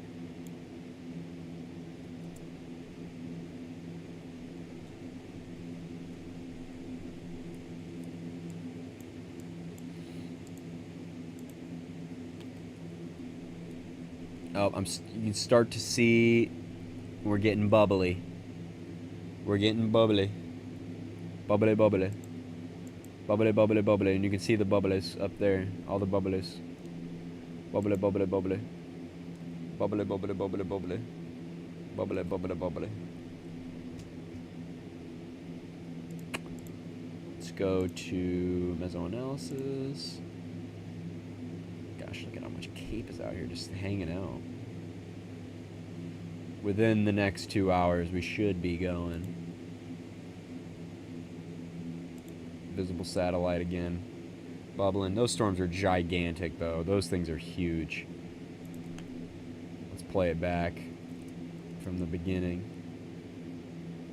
You can see they just started little fizzly blobs, then they just exploded.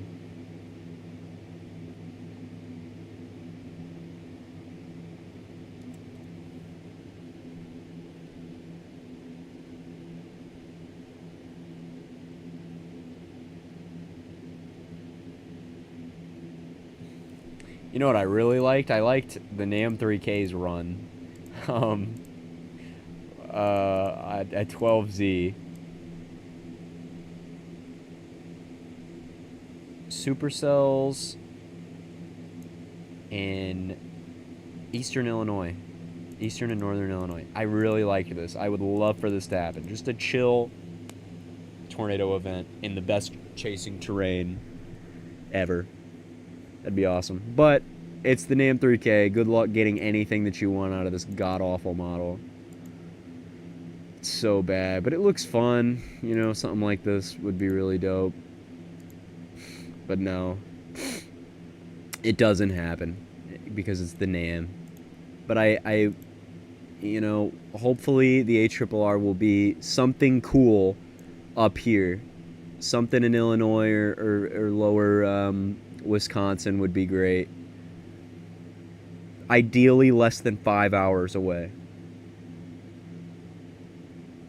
That's what I would love.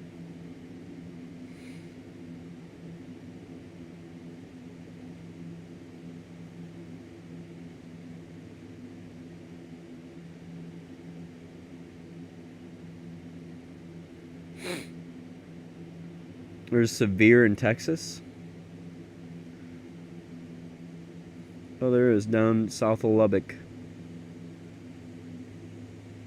It's gone now. It like expired as soon as you said something. It really briefly had a hail spike and then just disappeared. That's funny. It blew up and then bro doesn't even know what to do.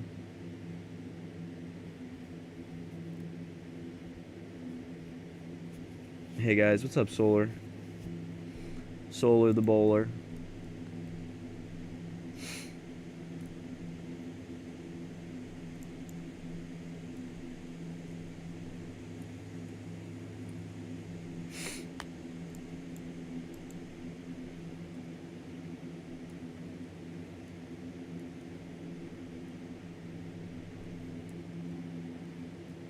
Oh, that's blowing up. It's a little concerning when you have such a huge just eruption right there. You can see forward flank expansion right through here. The big blob and long area of convergence. Continuous storms kind of being fed into the base, sort of growing it. And to the point where it's not overwhelming though, because the issue with a lot of what was happening before, it was overwhelming. It was too much. That it was just killing these storms and messing with them. But when it's something like this, it changes a little bit. So now we have some nice broad convergence. Storm kind of erupting in there. And strong enough push and you'll wrap up. But again, that's still kind of, you know, in question. I really don't get why this was warned. It is a left mover. You know, it is a left mover. It is not in a, you know, I'm kind of confused why it was warned, but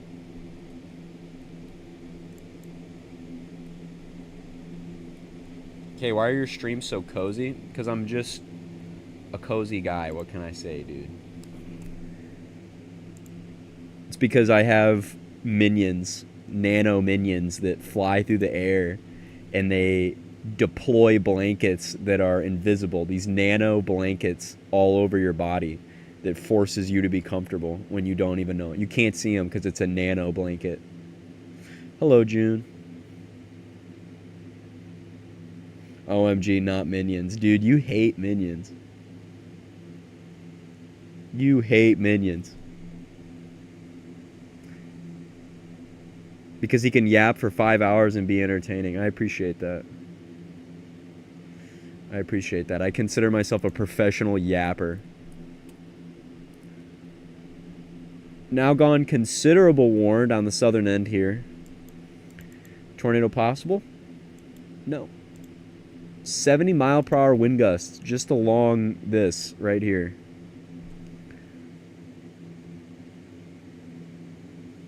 $70-mile-per-hour wind gusts. Okay, please give me a backlit land sprout in my backyard type deal. Well, how... Listen, Eben.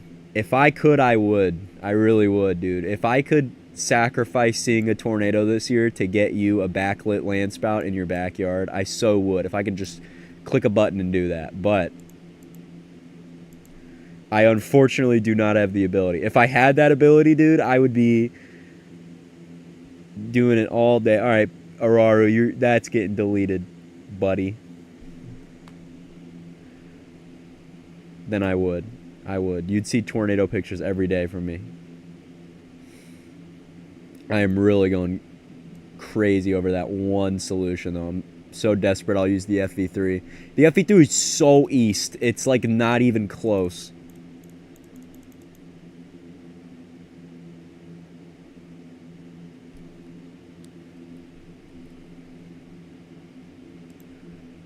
Oh my gosh.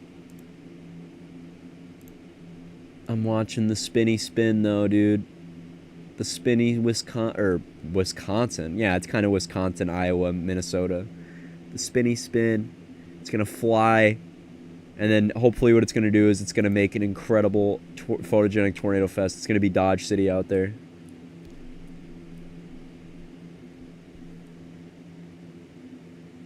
He lets the most degen shit go when he deletes that. Well, listen. I feel like there's a big difference between... Okay, not really, no. There's something calculated and just terrible about purrs in your ear that I just can't make sense of. Like, there's a lot of wild stuff that's said here, but something about purrs in your ear is like a line that would introduce, I was going to say furry anime cat stuff, but that's already here. That's already here. If I were to call you a Discord kitten, would you delete the comment? Absolutely. Absolutely. Without a doubt. It would be deleted so fast. :3. It's me. I have 3 colons. Legendary colon. I got Cartier colons.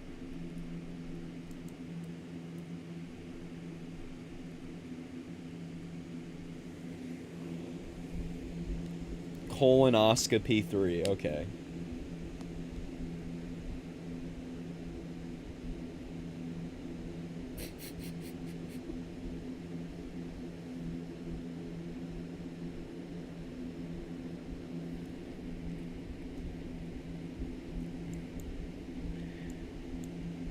Are storms finally starting to go up here, or what's going on, dude?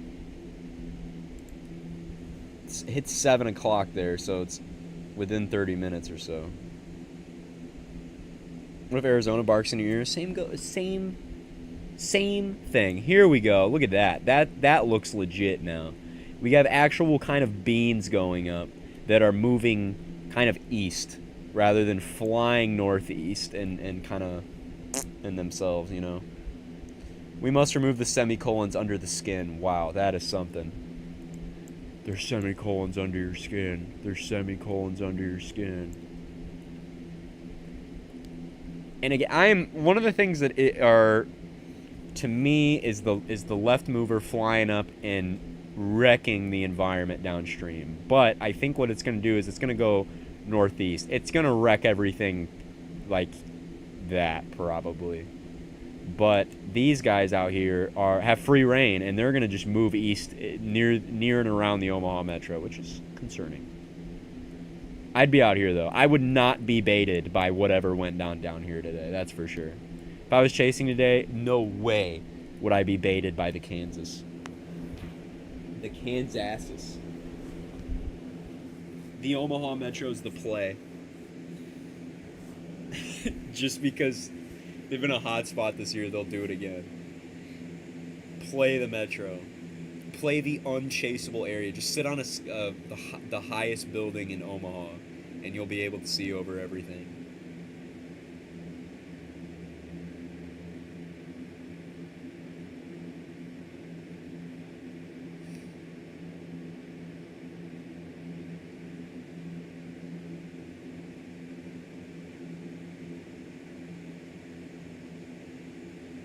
It's a gambler's fallacy. I like it. A hole is drilled into the...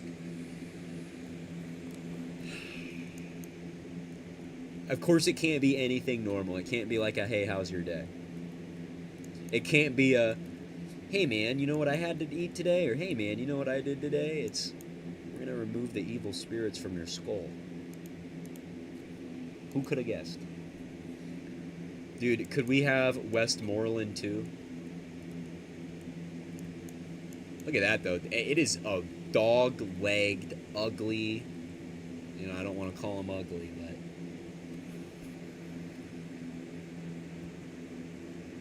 I saw that. What did... I didn't even see it. I was busy looking at what was said.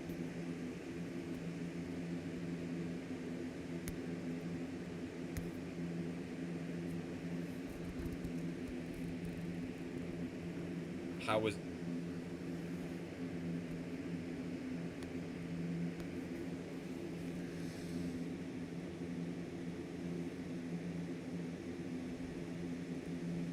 Araru, you're gonna get a minute. You're gonna hit with 10. You're gonna hit with 10 seconds for the next one. Not a minute, 10 seconds. You'll get hit with 10 seconds.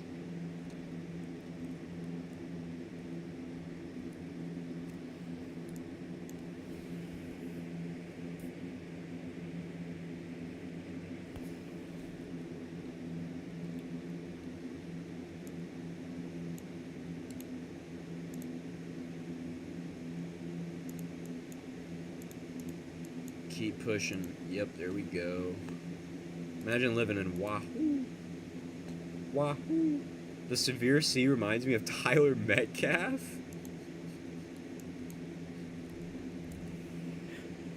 What? It reminds you of Tyler Metcalf. Dude, I agree, man.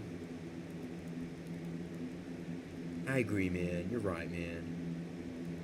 I agree, man. I get it. I get it, man.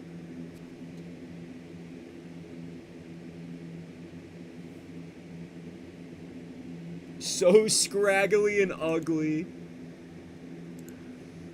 Okay, I get it now. It's an ugly, scraggly mess.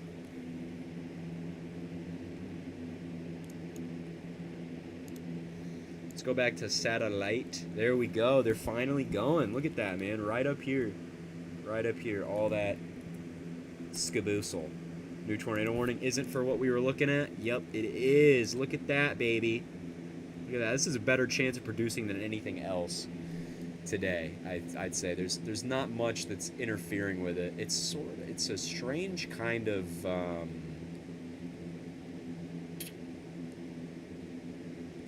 It's a strange configuration there, but I'd watch because it could probably do something. Is anybody down there?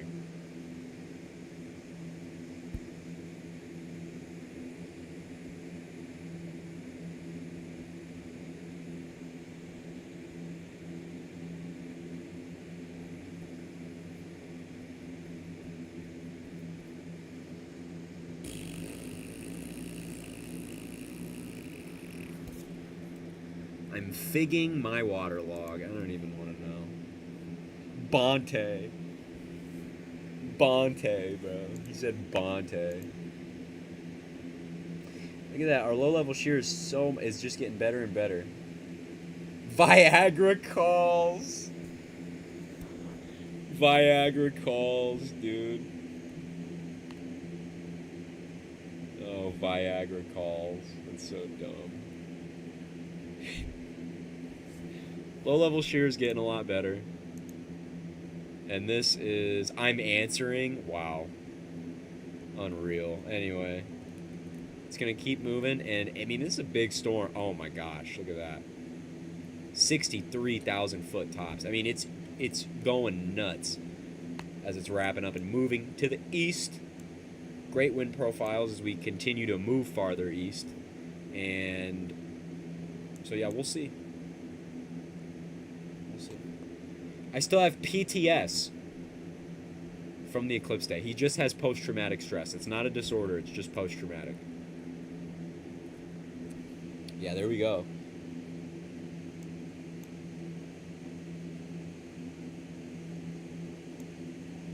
And then with these guys up north, event should be pretty... You know what? I don't.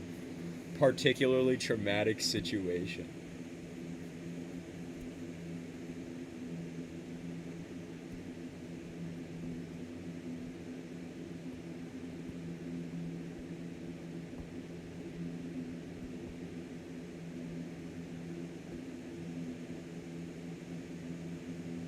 Tom, you said you'd bring them by today. Checking in. Tom, can I have the nitrous today?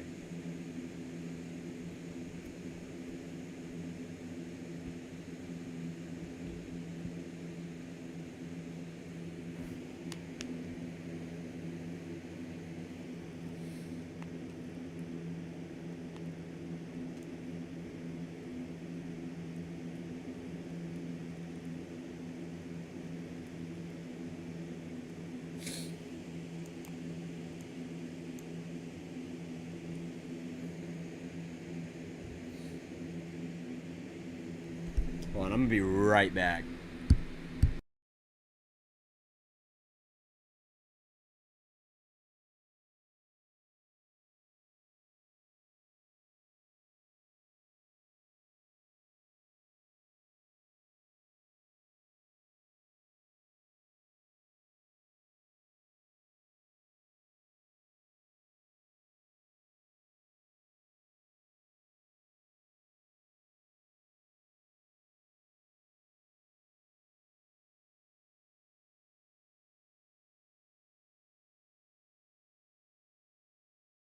All right, I'm back.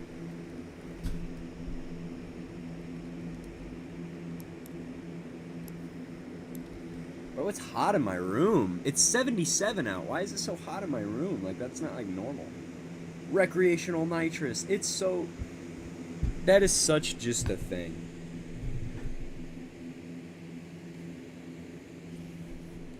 That is such a thing.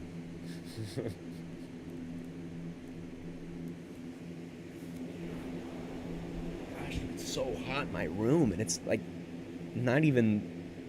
hot outside. It's 77. It's like barely 80 degrees. I mean, 77 is probably more uncomfortable than it would be if it was like 60 or something. But dude, but there's not a single low in the forecast this week that gets over 70 degrees. This is awesome. Finally heading into the time of year. My wizardling, oh my god, my wizardlings have finally hatched. They've been having a wonderful time running around the tower. How beautiful the gift of life can be. Hashtag motherhood.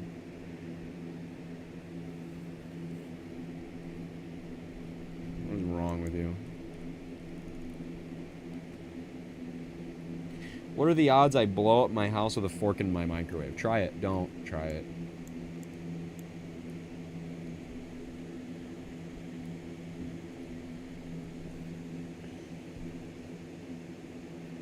What if we legalized comedy, but instead of comedy, it was Fent? Told the same thing to my mom the other day. She agreed.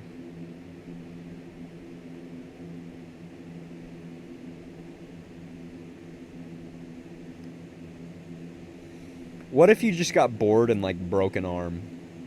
Out of boredom. It's like, oh, I'm bored. Oh, I feel much better. I'm entertained.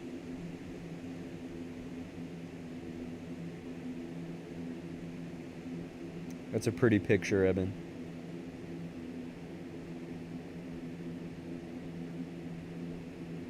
$70 John Wright, or however the F you spell it. I try to censor on the coverage streams. I pull a Caitlin, dude. I'll censor my talking on the coverage streams. It'll slip, but I thought you said John. Nope, no way. That would never leave my lips.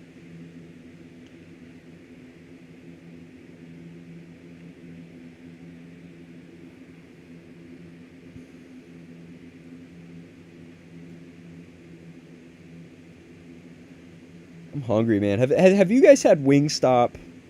One of my good friends they get Wingstop like all the time, and she tells me I gotta get it.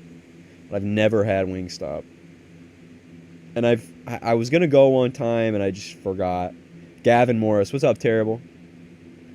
What's up, Terrible? I saw you were on that left split. I am so confused why they warned that, but are you still chasing around or are you done for the day? Because the party is getting started to the west of the Omaha Metro over here. Have convective initiation. Already kind of little mini supercell beans out there. I'd get east of those and just hang.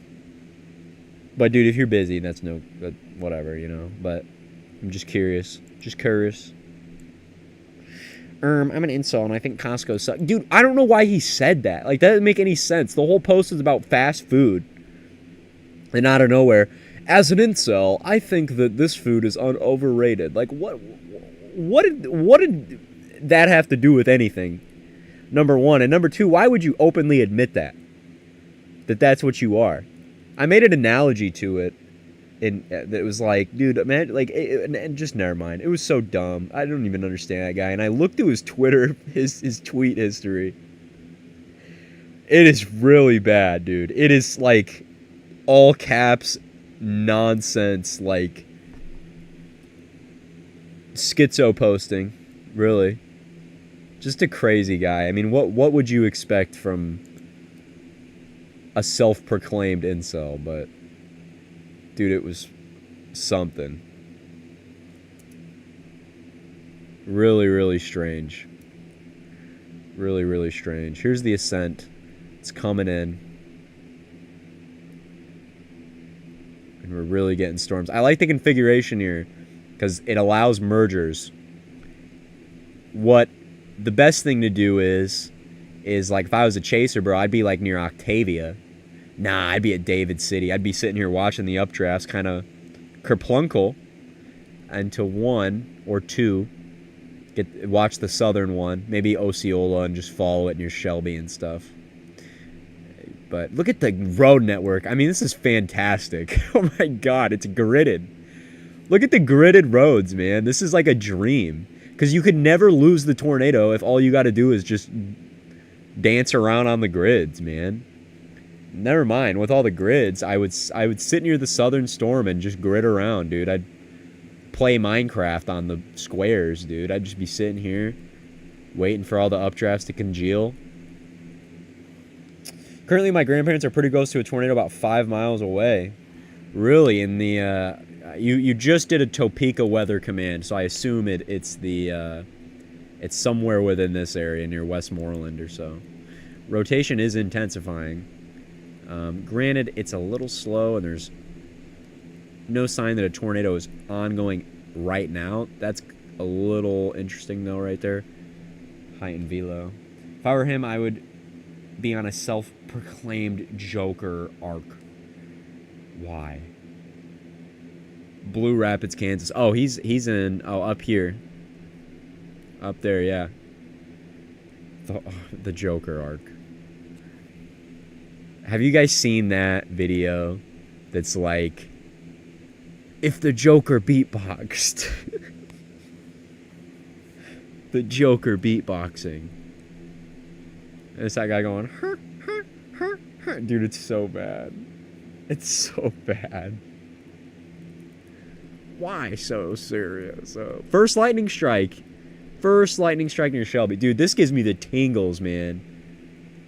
This gives me the tingles, bro. I would so be over here. Oh my gosh, dude. I would so be over here. Dude, Terrible's got to know. I don't know if he's still in here.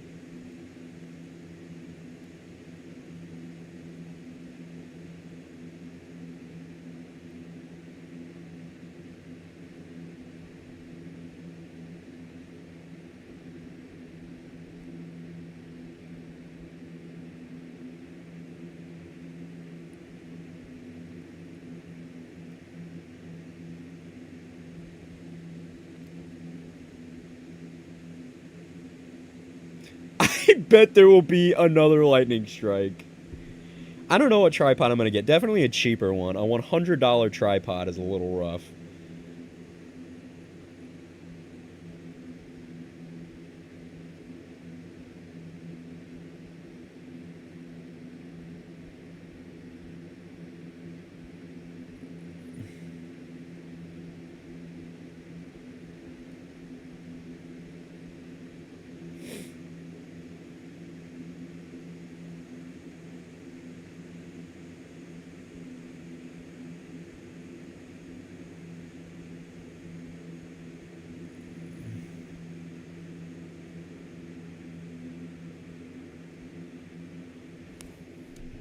Kay, does your character hate the opposite? Dude, that was crazy.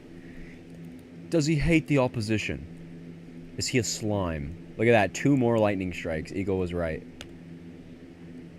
Oh, but I love that. Those probably look awesome, too. Just like blue sky storms, little rain shafts coming there. And there's going to be like, 5 rain shafts in a row. And they all just congeal over time and boom. Goes tornado. So that's so good. In my vacation era, how is it Wheels? How is it Wheels? Look at that, man. It's really good. Let's go up here near Shmomaha. I'm in my mentally stable era. Congratulate me. Congratulations, man. It's going good. Good to hear.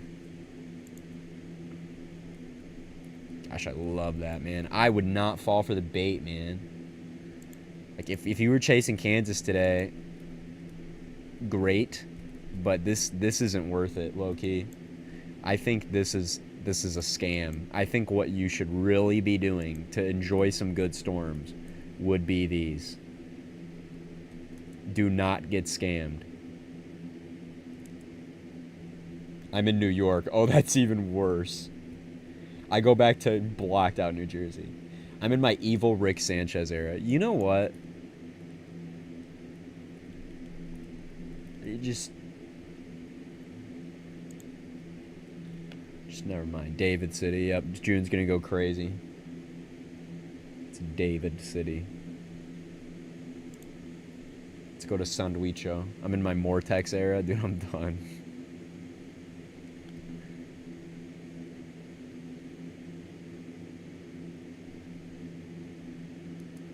All up there.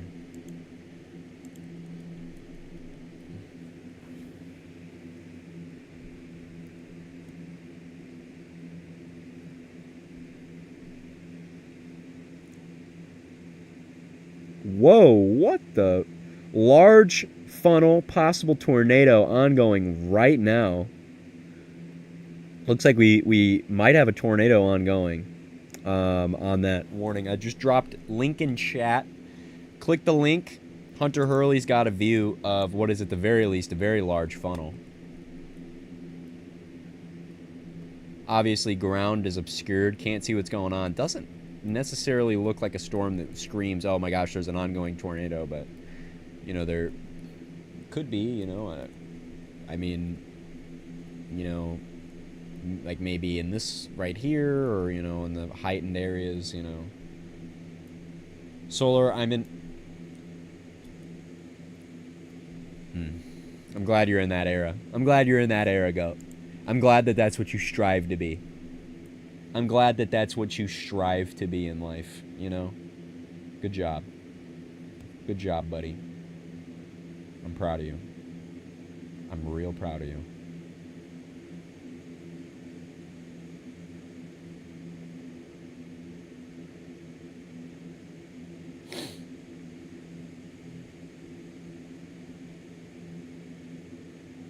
I don't even know how the restaurant is open. In Kansas, you know, they don't really care, you know, especially like in a lot of tornado-prone areas. Like, it's life as usual, you know? Well, there's a tornado. I'm going to finish my burger, though, you know? So, I mean, I see why it would still be rolling, but that's rough. Because it does look like they're probably... Okay, I see how that, for example, could be a tornado. Right, but at least in that one scan. But yeah, good on you for calling your grandparents about it. That's how people find out vital information, you know.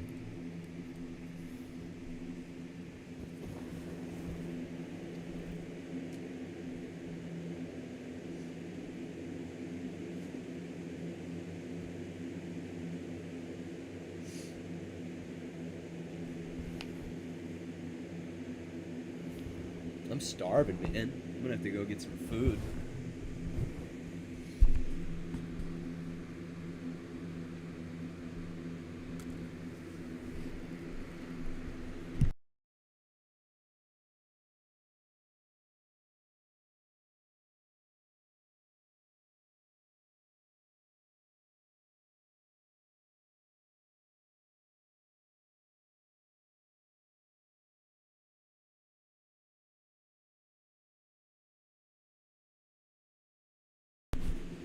Alright, I'm gonna be right back. I'm gonna go get some food and then I'll be right here. Oh, oops. I'll be right back.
I'm back.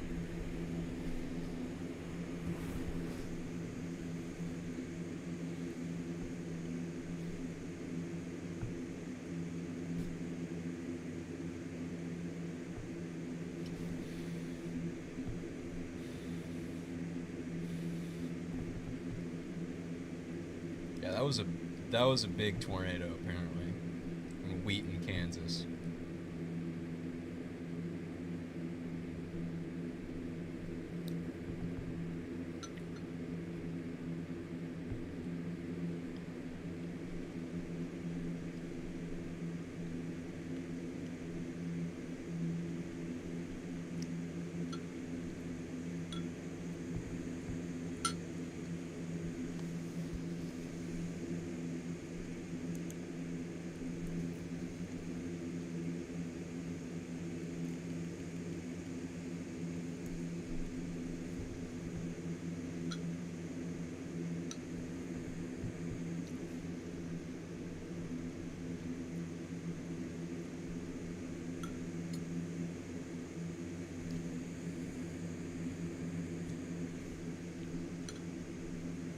What's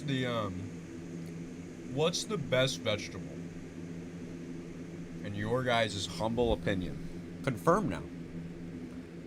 Confirm now. Tornado ongoing. Imagine this is a little delayed.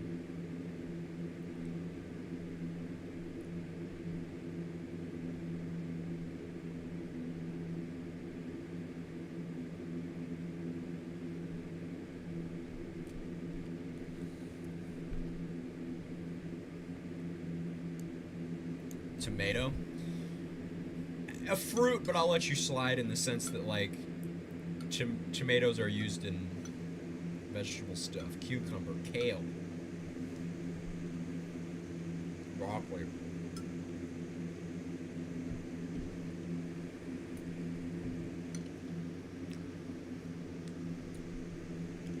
Orange, really. I'm going to let you think that one through just a little more. I'm going to give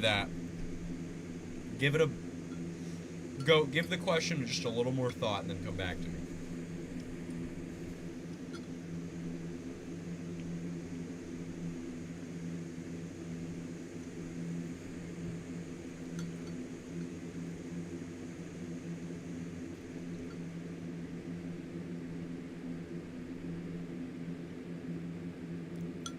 Purple. I was not listening. Cauliflower.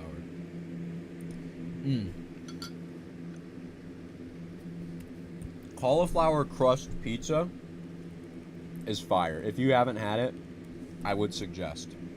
It's actually pretty good.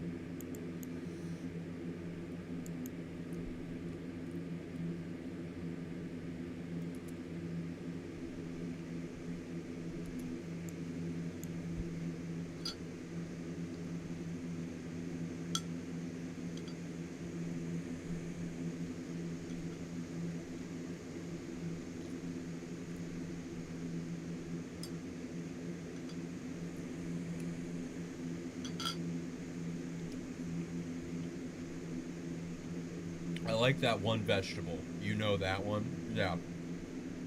I do. I do. That one vegetable. My favorite.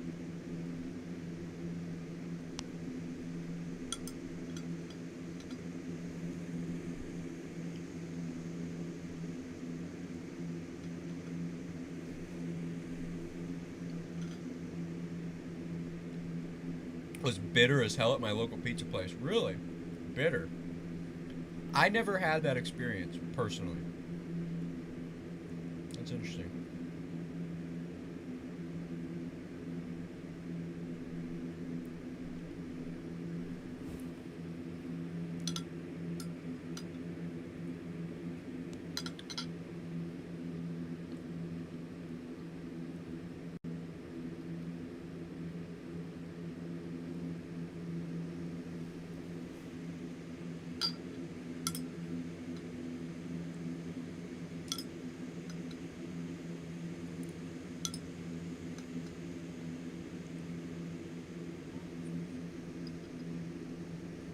I'm souping it up right now.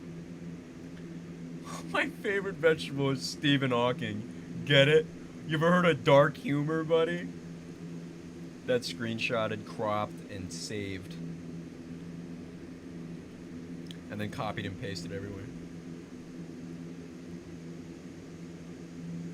I've eaten moldy apples. How does that occur? How does that go down? A moldy apple.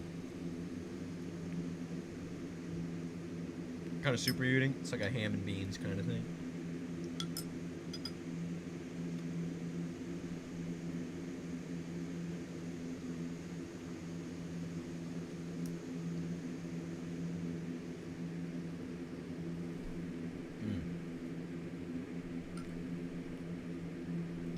Okay, do you want a small sneak peek of something I'm working on? Yeah.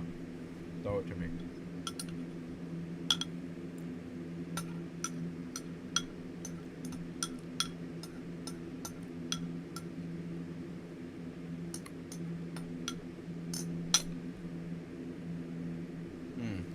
That's good. I saved my school lunch for dinner because the mystery slop is so good and I don't know what it's made of.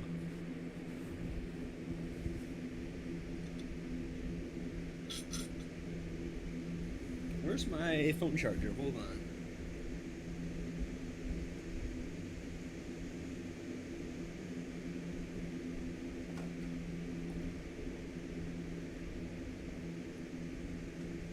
Man, so I had a hassle with my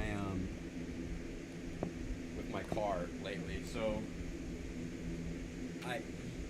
some of you guys know my AC broke a while back, and I have a warranty on my car, so they can actually cover the cost that it takes to fix my AC, because I took it to the place, and dude, I think they said it was like $1,200. It's like, okay, well, warranty will get that because I pay for the warranty. So that's cool. I don't have to pay that like all out of pocket. So then, call the warranty place. And they say you don't have a warranty. And we're like, what are you talking about? I don't have a warranty on my vehicle. What do you mean? Yes, there is. Like, no, there's not. I'm like, okay, well, what the hell? What? So then a couple calls later, and basically what happens is every month on the 12th is when the warranty payment comes out. And on the 12th and like a couple days after, the auditors can't see that the warranty is on the car until it renews itself. Even if it actually does have the warranty, it's not in the system for a day or two after it renews itself. And of course, conveniently, that's when my car's in the shop. So it's like, okay, well, shit.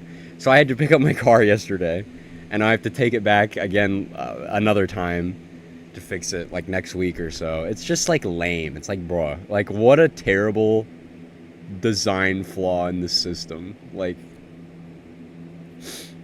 for you to be able to like, I mean, it just doesn't even make sense, It doesn't even make sense. It's not that big of a deal. It's just inconvenient. I don't really need my AC right now because it's pretty chill out. Not chilly, but it's like medium outside, so I don't really have to worry much.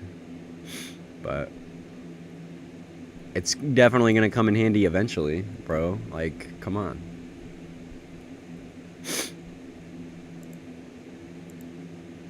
Bro, I want 0Z so bad. Please.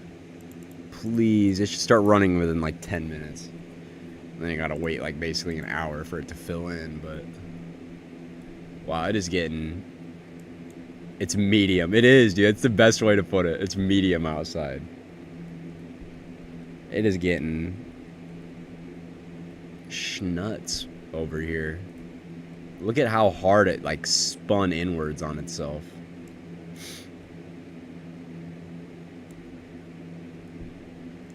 You breaking the car? Is that that one video? It's like the Indian dudes in the race car. Time to call them. Oh yeah, I would down the line and tell them just to their west. Tell them just to their west. Have a storm capable of producing a tornado. It'll be there and not that long. I mean, this thing is impressive.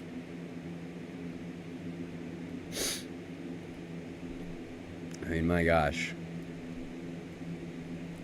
Nudger theory in action. Look at this little blob. Came up here and it literally just became. It's crazy. A little nudge is all it needed. You can see the old decaying circulation. This was the tornado up here.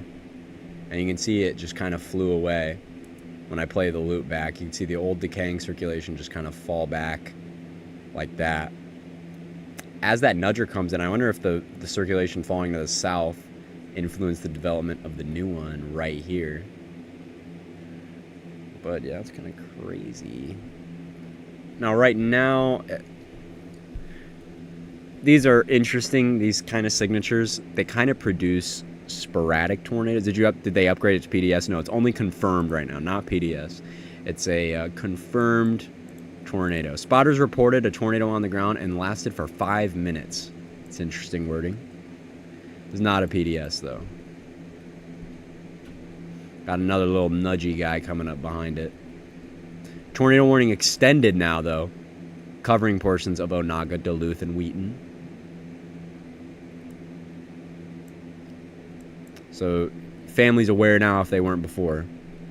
There's that tornado warning.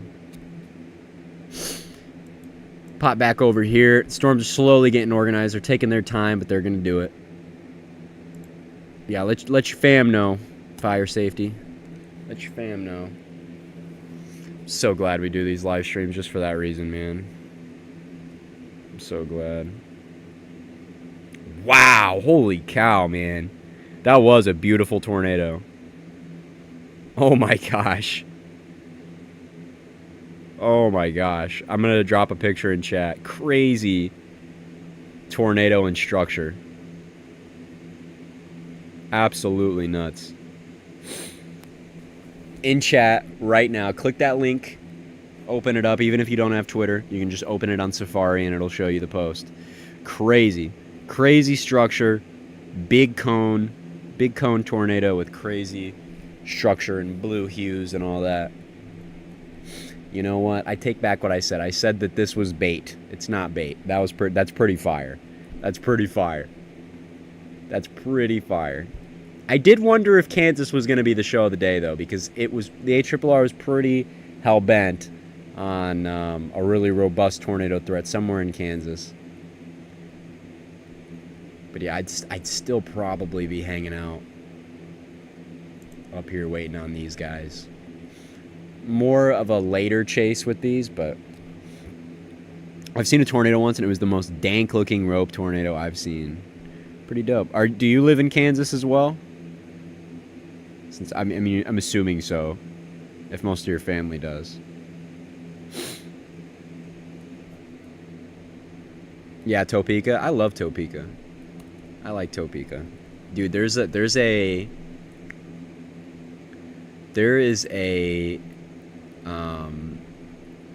the Topeka Zoo is fire.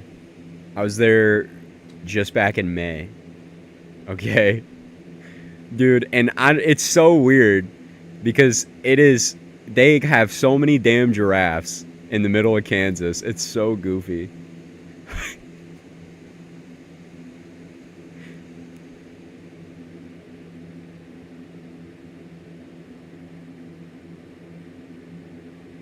They have a new giraffe exhibit. Yeah, that's what I was talking about. All the new giraffes. It's so weird. It's like, look at all these giraffes out in Kansas. But yeah, the giraffes are cool. The giraffe stuff is cool. And I mean, it's a really good zoo. I mean, they have like some legit animals, bro. Like around here, you go to the zoo and you see a damn housefly and a chameleon, you know. But I mean, it was really cool, dude. They had like rhinos and stuff, dude. I was like, man.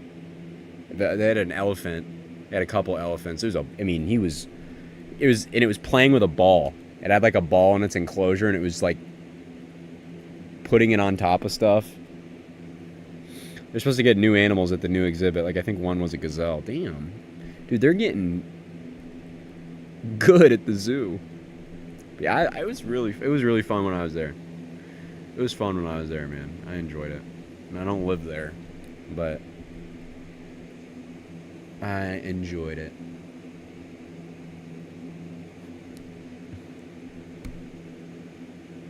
There was we went to this ice cream joint it's like in Western Topeka. It's like, dang, I don't know where it's at. It was really good though.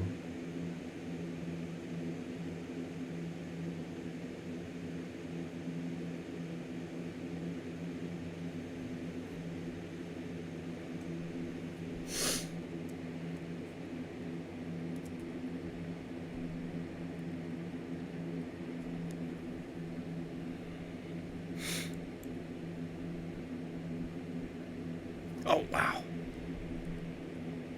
It's looking a little snarly. It's kind of wrapping up in there a little more. Like 7 to 10 shops, yeah. A lot of malls, though, have been suffering lately. Dude, and again with the nudgers. One nudger comes here, boom. And then another one that is right back here, and it swings in, and then boom, same thing. It's wrapping up again.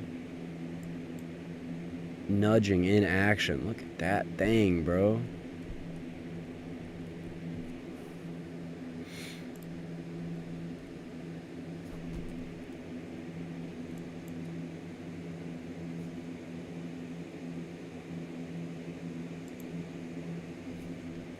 Velocity update. Yeah, there we go.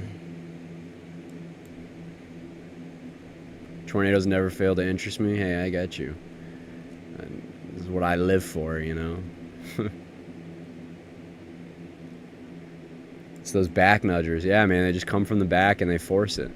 This thing was fairly disorganized, and then the nudger comes in, whoop, you know, it wraps up right in there. And then this one back here near Fostoria came in, and we're already seeing that again. Same little wrap up.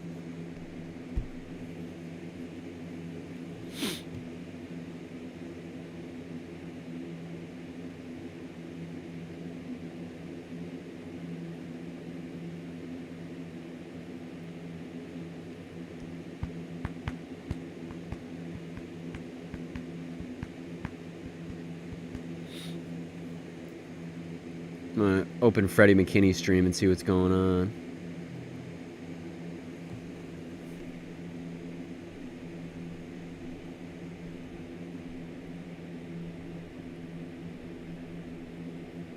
Bro, it is so garbled. The velocity is so bad.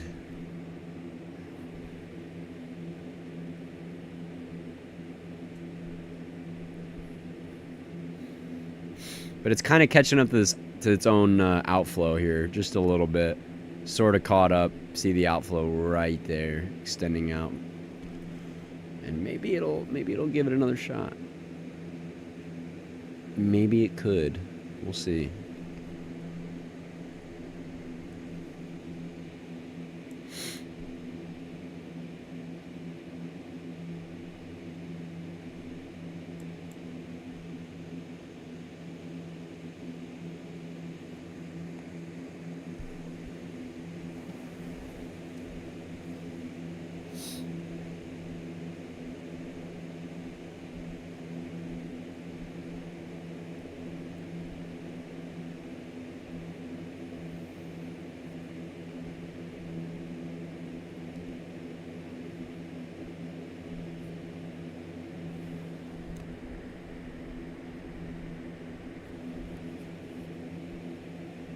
Still a bit garbled.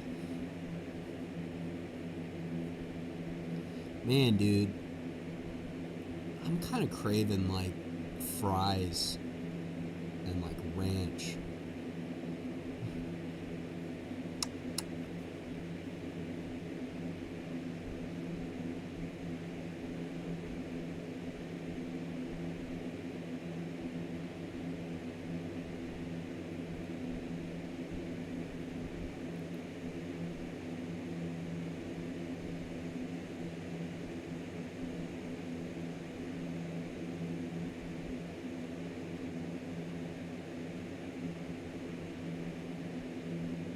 Resets all your radios.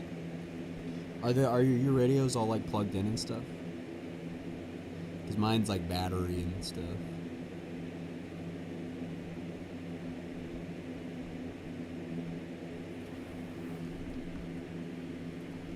That's interesting.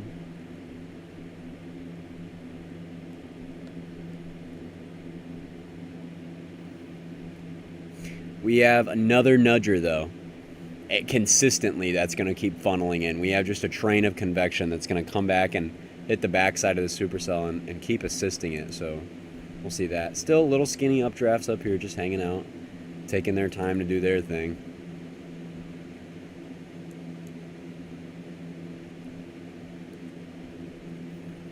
Definitely taking their time. While this guy has a rose from the chaos. We're feeling contaminated right now. Me. I'm feeling real contaminated and schnasty.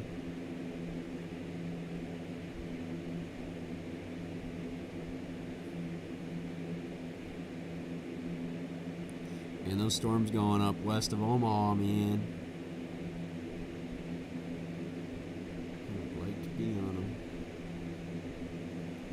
Just ordered a Willick Alexa strobe that's blue so I can use it as a makeshift Midland strobe light.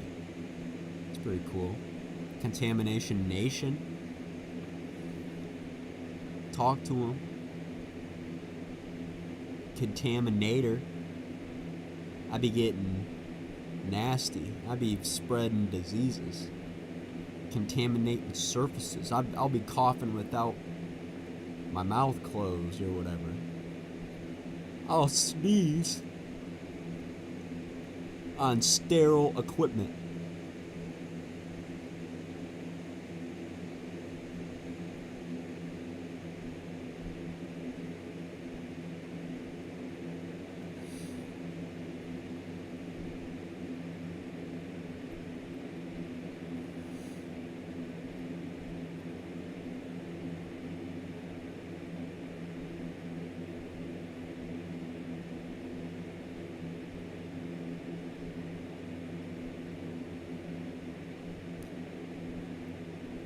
See your fire safety, stay weather aware, and check radar periodically, make sure your family's alright.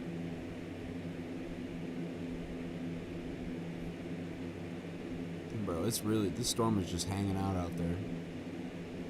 Looking good. Looking pretty.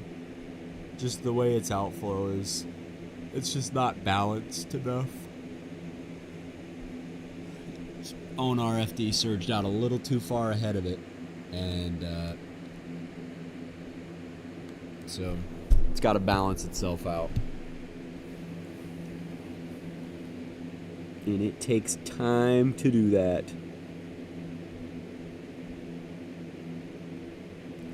I love it when people randomly sneeze on bulk produce items that I'm in charge of. Do people really just come up and just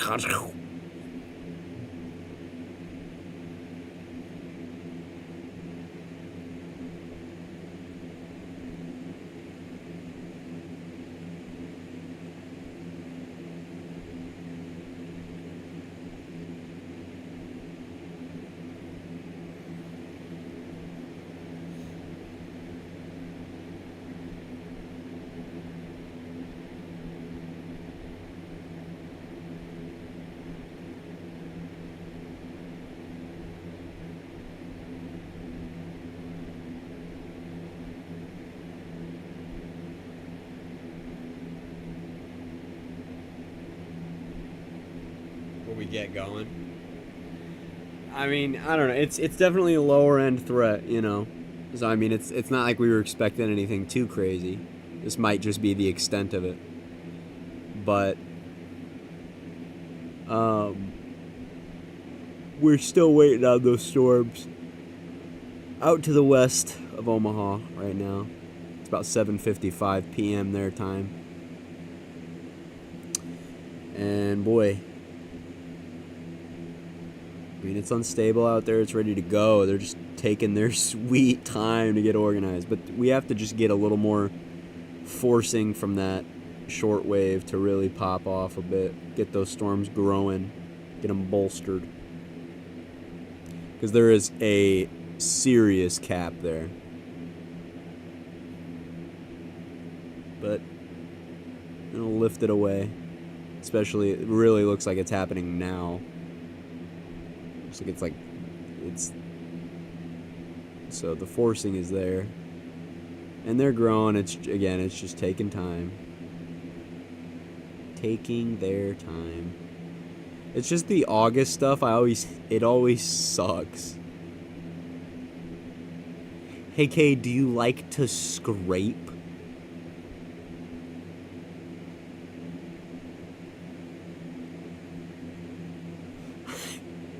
I love when managers act entitled and treat their employees like garbage. I'm a manager. That's so funny.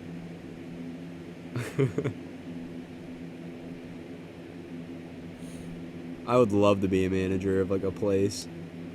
I'd make sure that all my customers wore silly costumes.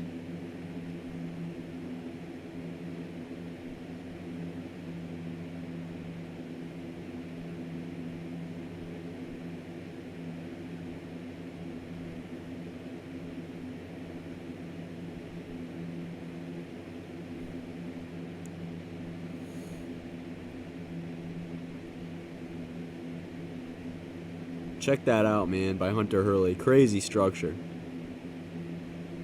That is crazy. Guys, is pizza delivery really the best SpongeBob episode?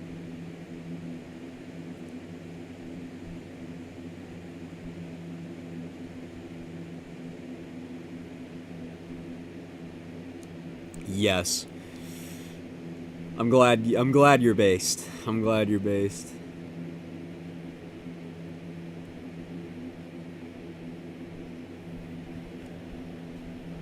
God, if I crack my arm, I get it.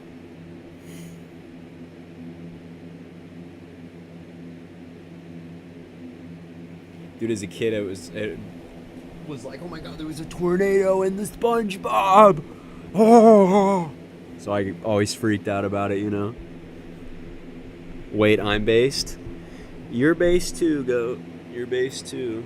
I mean, maybe. Maybe you're based. I don't know.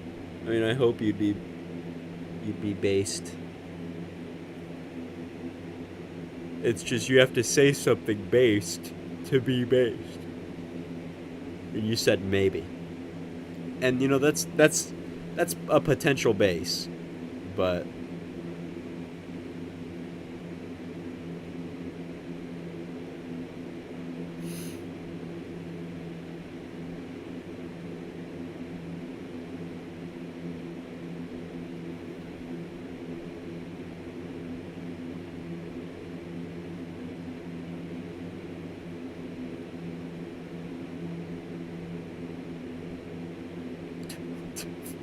band geeks be like, but band. Goat's favorite vegetable is an orange. It is. He said it himself. His favorite vegetable is an orange. Isn't that just magical? Merry Christmas, Dad. Orange is a fruit. Well, Go. You did, after all, you did say orange to the question, what is the best vegetable?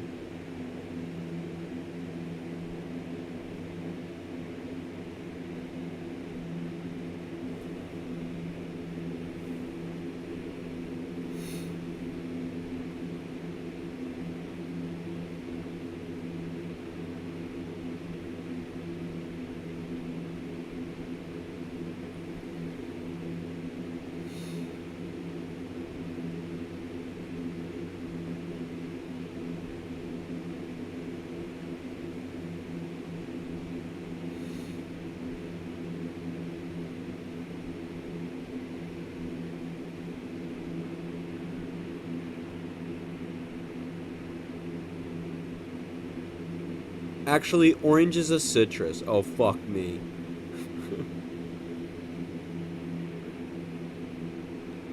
Damn, bro. Where am I gonna go? Like, because I ate some soup. And soup is cool and all, but, like, soup is not a burger type shit, you know? So, where do I go later? Like, when I'm gonna inevitably go smash something. Merry Christmas, Solar, at OKTV. Thanks, man. Appreciate it.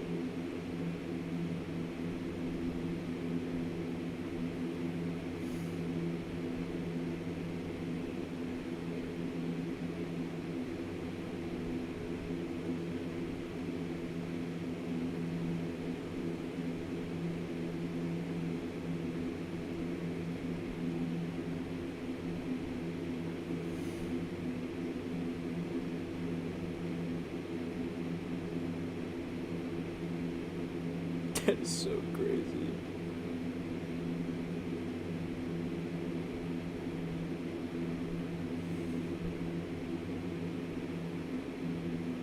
My Wednesday schedule is effed up. I don't get lunch or dinner. What the hell?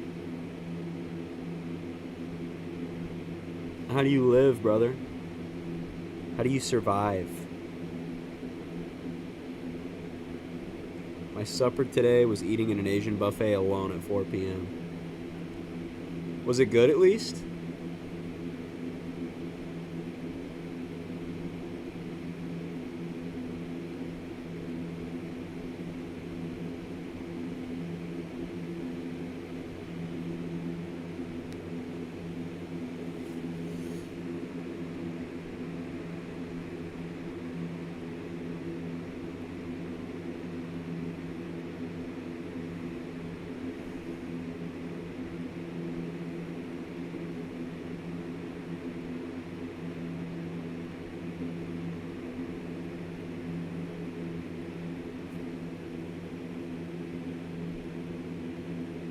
kind of sad eating buffet food alone in a strip mall. Yeah, I would. I mean, I get it. I get why it would be. I kind of enjoy eating alone, though. FT uploaded like 30 minutes ago on No Nutty. Wow, shortest break of all time.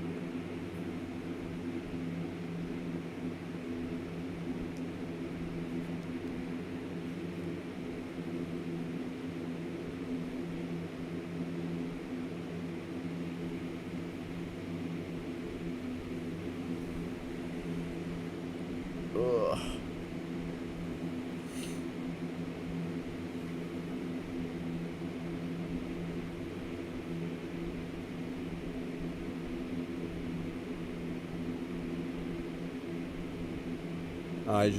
He's just releasing unreleased stuff.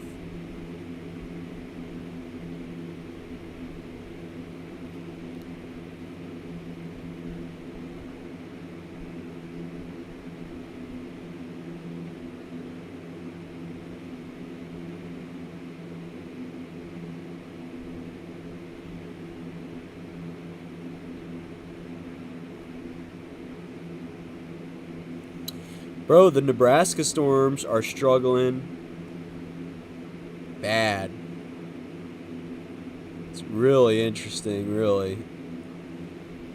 The ascent doesn't look like enough, bro. That's kind of crazy. They really aren't growing much.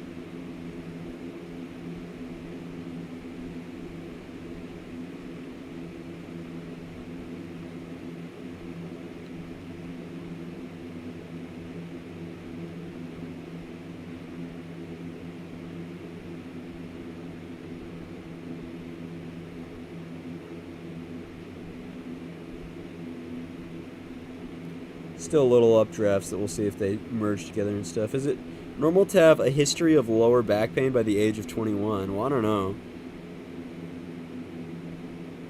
Like, what is normal? Like, I don't know. Like, human beings are different all the time. I mean, it just depends. Like, do a lot of 21-year-olds have lower back pain? I don't think so.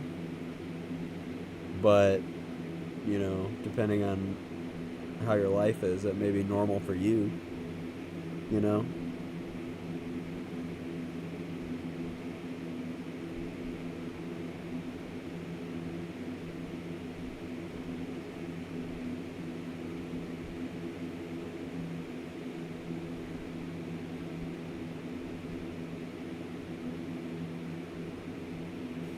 I don't know, but I'm 23, so I can't really speak on that, you know. You know? Damn, bro, I want to be like one of them damn machines. It makes no sense. Mr. Peach, I have a question. Would you rather go into a store with no pants on, or go into a store with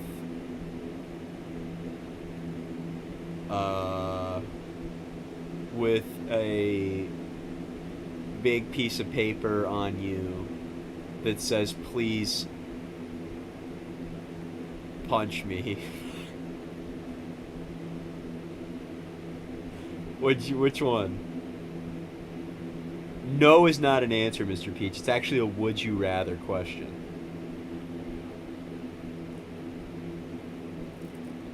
It's like an internal moral dilemma that you have to choose. No pants or big sign? Neither. That's unfortunately not an answer. I'll take the paper. Over no pants? That's... Because nobody's going to punch you. Maybe. I mean, I would hope not.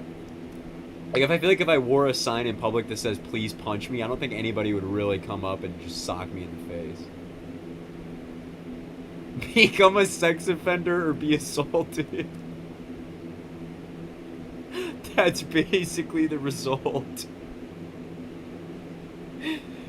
Get arrested for public indecency or get punched in the face. Unbased centrist speech. It's his answer. Deal with it. You'd ask Mr. Peach what superpower he would want, and he'd be like, that's some stupid kid shit. Superpowers aren't real. Superpowers are fake. Why would I answer a stupid question?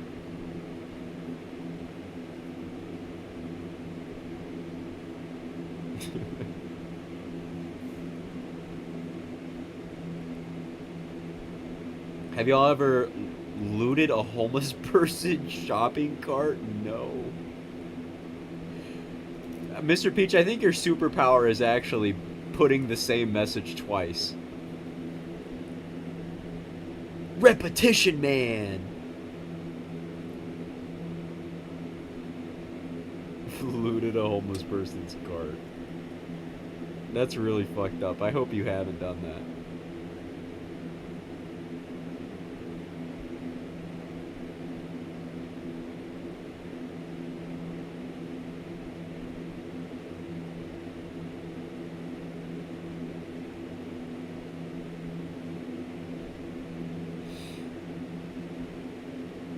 Mr. Beast? More like Mr. Beast.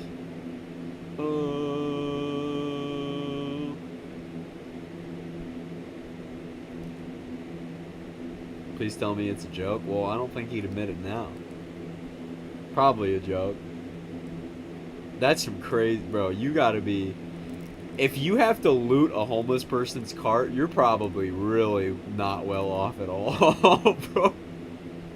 If you get to the point where you're taking the homeless man's stuff, bro, it must be a bad... It must be tough, bro. Bro, oh my gosh. The supercell we're looking at right now on stream is like such a mothership. Look at that thing, man. Oh my gosh. Look at that, dude. That thing is like, it's literally a stack of pancakes. Holy balls, dude.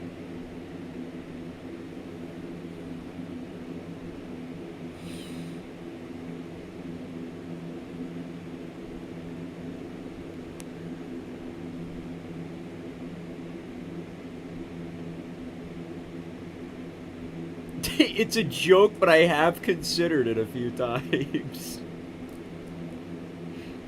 It's just a joke, but I have considered it.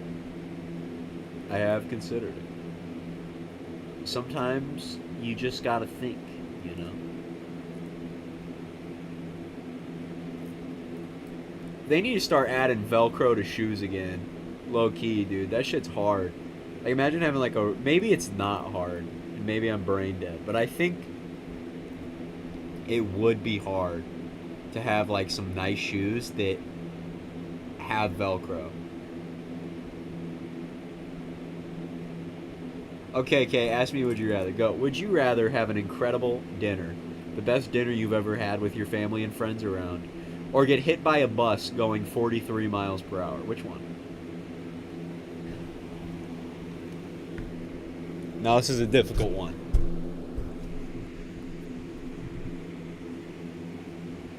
Trust me, I am really lacking in the morals department. Not exactly something that I would flex.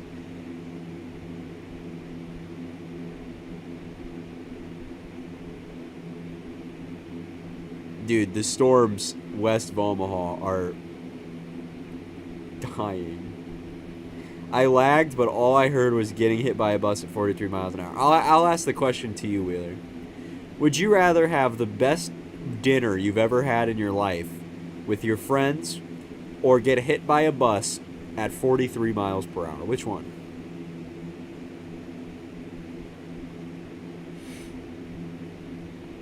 Watch his ass choose the latter.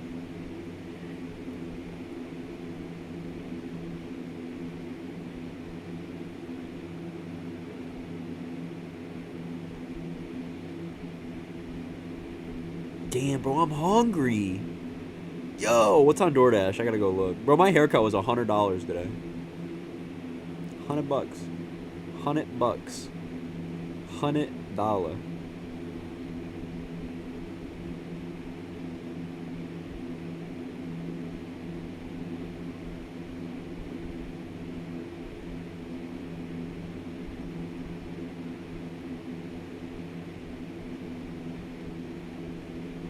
$100 for what? Did you get dreads?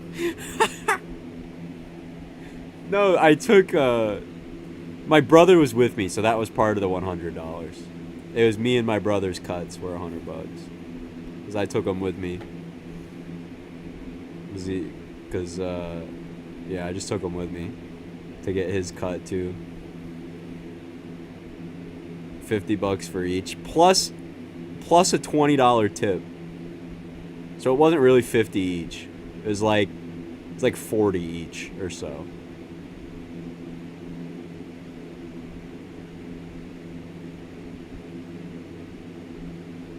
I had 15 to 20 spring rolls for dinner today. Okay, $80 for 2 haircuts? Yeah. About. E0 each is still insane, I agree. No, it's a good cut though. Like sometimes, like cheap haircuts sometimes will be ass. Like if you go get a cheap haircut and they fuck your shit up, like, you know what I mean?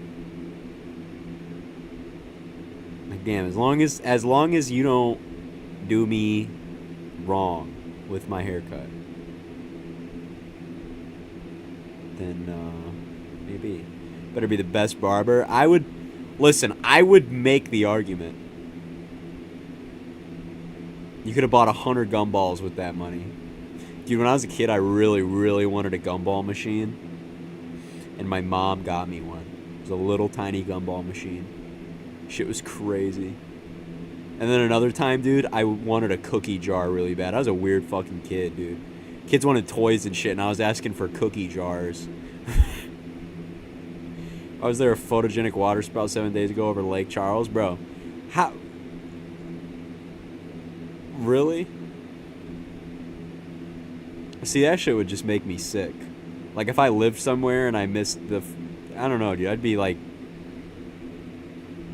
dude, Benson's gonna drop his balls. Dude, let's cover Benson in balls. Dude, let's go see Benson's balls.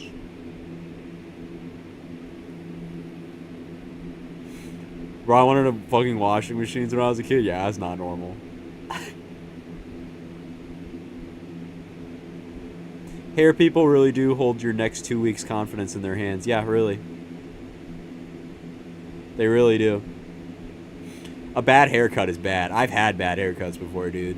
When I was a kid, when I went to like Great Clips and shit, bro. Oh my god, dude. That was the quickest way to ruin your life. You'd be like, no, none off the top, please. And then they'd just buzz your shit. Or like, you'd look at the wall and they'd be like, pick a haircut. It's like, what the fuck? I gotta select one. So I just started going to good barbers and shit was fire. Ever been to Kid Snips? No, that sounds crazy. I was asleep during the Grand Lake water spout, bro. That still pisses me the fuck off. I've had bad haircuts too. I've had lopsided airlines, bro. That's fucked up.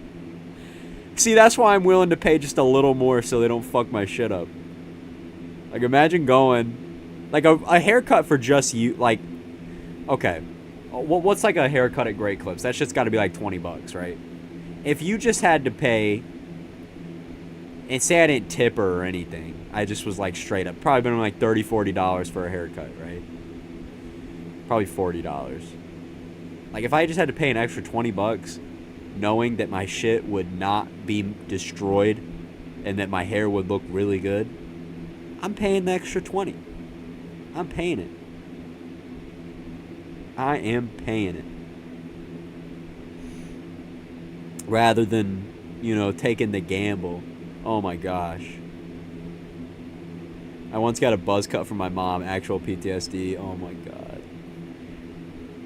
I had a washing machine hyperfixation, bro. I had like 100 video playlists full of washing machine videos. What do you even, what about washing machines are so like intriguing? When I was a kid, I really fucked with vacuum cleaners, right? Like, what about a washing machine? Like, what about it in particular was so fascinating?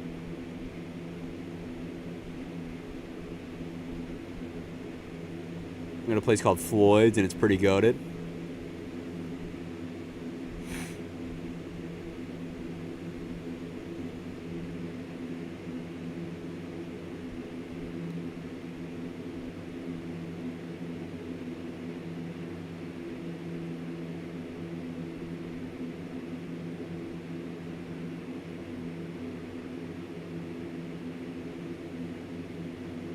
Oh yeah, I just looked it up. Oh, these are like those places with the with all the decor on the wall. I went to a place like that for a while, and it was super chill in there. But then I found the new barber. Pretty cool. Pretty coolio.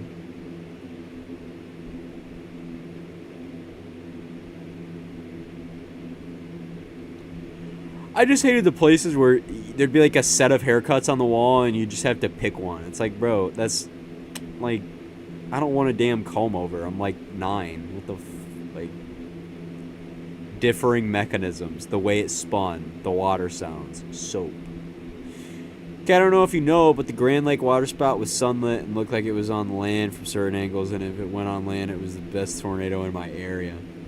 And so why did you... I'm curious, how did you miss it? Like, what happened? Did it just happen and you just didn't know about it? It just, like, occurred?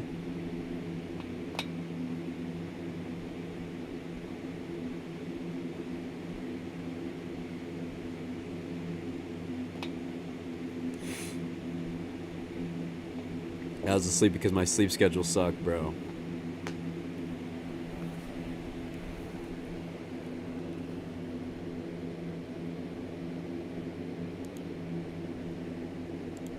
Zero Z! Oh, it's only out 21 hours. Well, shit in a basket and throw it at me. I sent the video in DMs. Yeah, no, I saw it. I watched it. I even watched people use the retro washing machines from the 1950s. I want to watch you use a washing machine. That would really make my day, Mr. Peach. Could you wash my clothes for me and I watch? I think I would really like to watch that, Mr. Peach. Stop. There's an 80-mile-an-hour scraggly boy north of Wichita. Really? Holy hell, yeah, look at that. What? Whole destructive. I'd rather dip my hands in acid. See, you'll do a would you rather there, but you won't do another would you rather. You'd rather dip your hands in whatever. Really? 80 miles an hour for this. Hey, I'll buy it, dude. The power of a downburst. You know, but damn, bro, really. 80-mile-an-hour wind gusts. Radar indicated 80-mile-an-hour winds.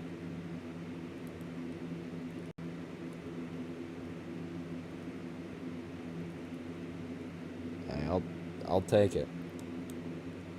I'll take it.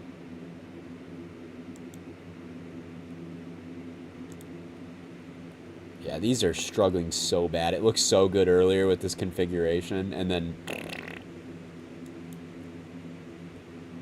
still could see something interesting as the forcing is the ascent is here right now, and who knows, the storm could go, but it was a really, really stout cap as seen here.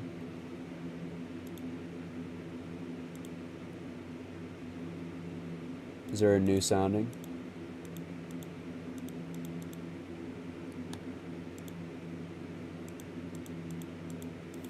This is DDC. I don't want DDC, bro. Only a couple are in.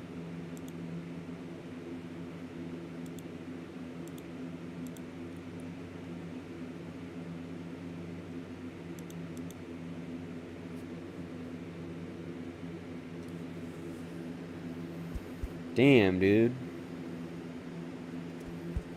What a tour.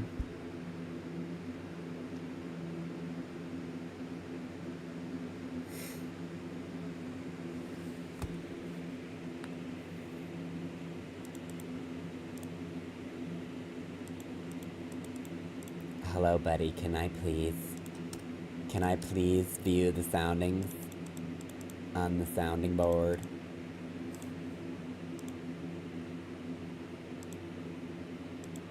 It's from Omaha right now, basically, or just earlier.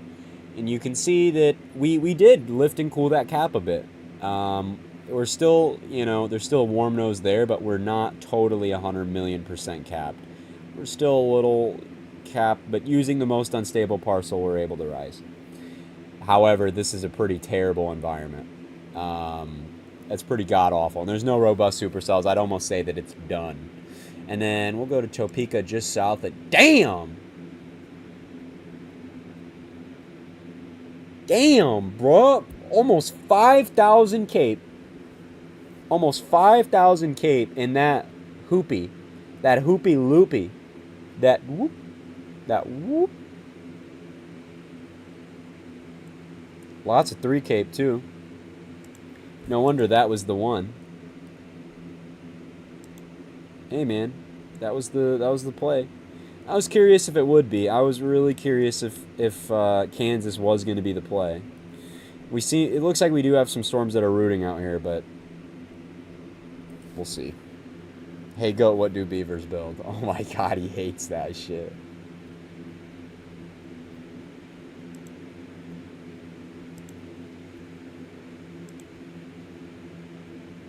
Shut up, Keith. He doesn't even want to hear it. He does not even want to hear it. Look at that storm, though, dude. That is a huge supercell, man. He's a big-ass bro.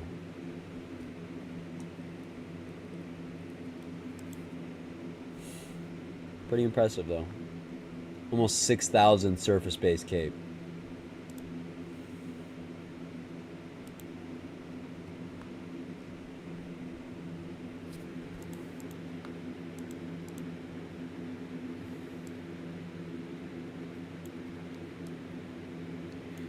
Wow, is there just like literally going to be no storms in Illinois tomorrow? Like, that's pretty bad. The HRRR is, I mean, it's, I hate this time of year because it's so, like, the predictability of stuff is so low.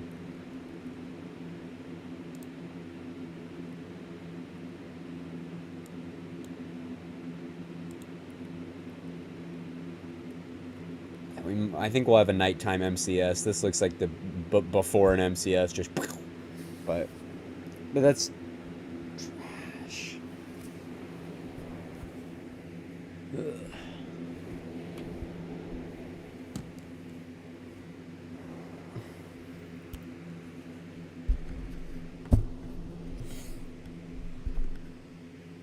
Yeah, one tornado today. Hey, it was a pretty one, and it stayed away from population centers. This technically could print another tour, but skeptical of that.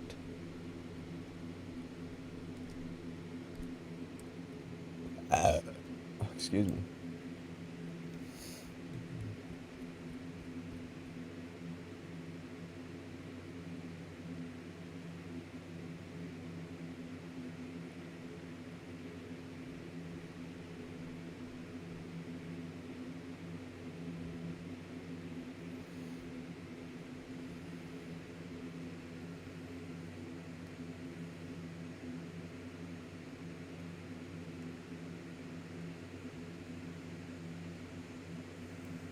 You're going read stream.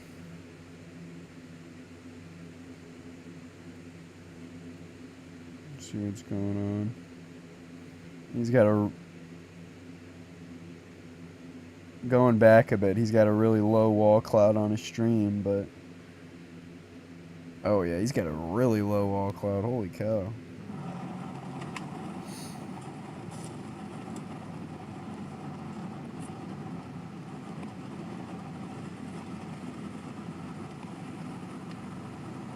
Wall cloud on the northwest side of town here. I don't need these right now. We'll go back to this. That is an interesting... Dude, this thing is like stationary. It's been several minutes and it's barely moved. It looks a little elevated. It's I think it's from the complex behind it that's basically put it in a standstill. But as the complex behind it encroaches on it from behind, we could get a quick tornado.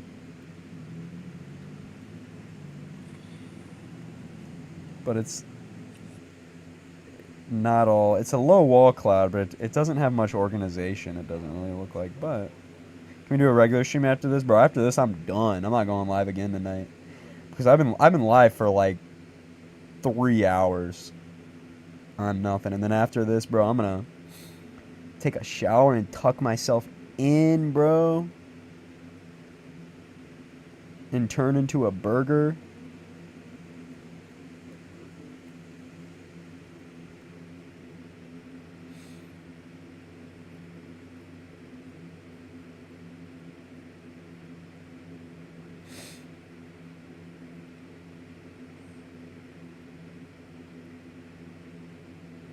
Bro's going to Flavor Town.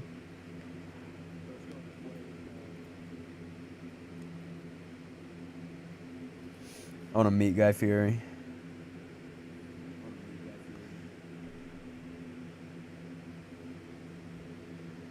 Fuck it. I'm gonna play Doodle Jump.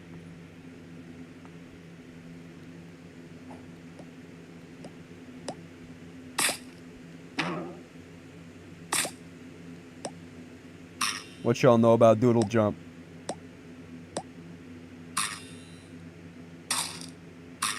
Yeah, baby.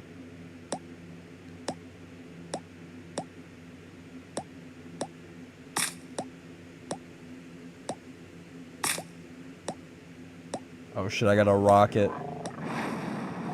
Cooked.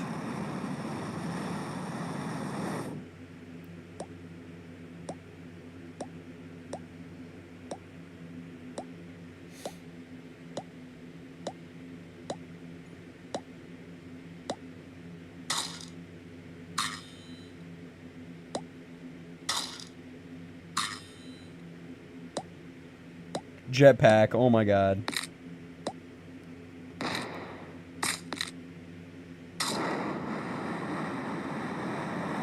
I'm going crazy. Going crazy. Let me get my new record. Let me get my new Doodle Jump record, baby.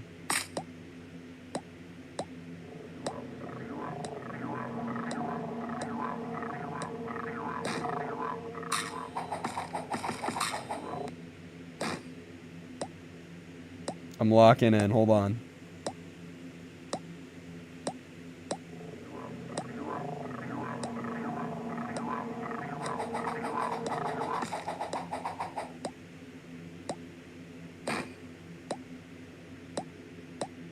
Bro, I'm going crazy.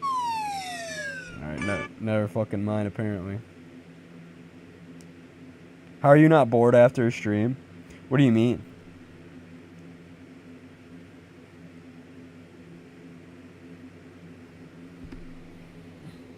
The game Cut the Rope. I do remember Cut the Rope. Cut the Rope is a classic.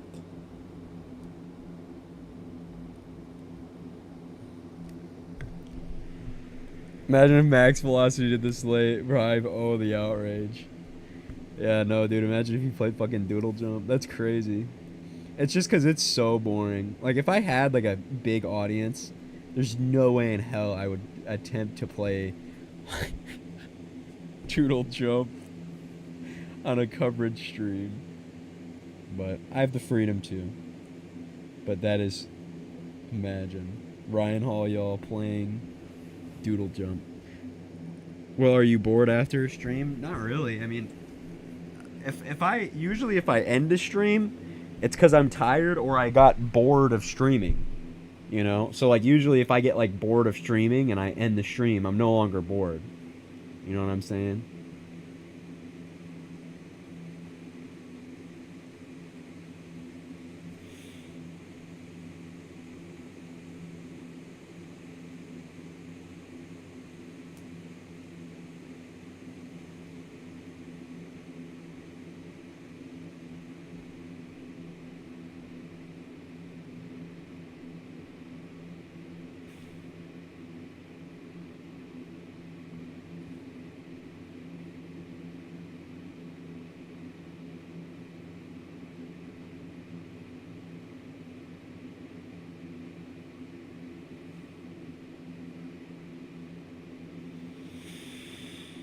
Oh, I need to be covered in bacon. Kay brings a sort of dinginess to function that limits his potential audience.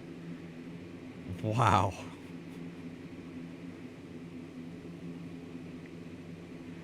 Wow. That's not encouraging at all. But it's probably true.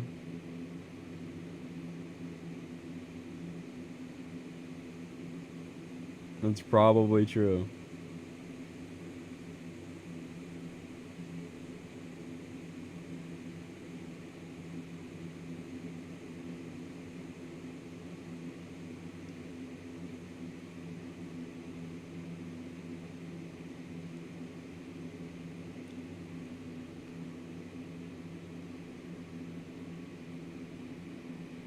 Sometimes you just gotta lock in and doodle jump, though. Let's be real.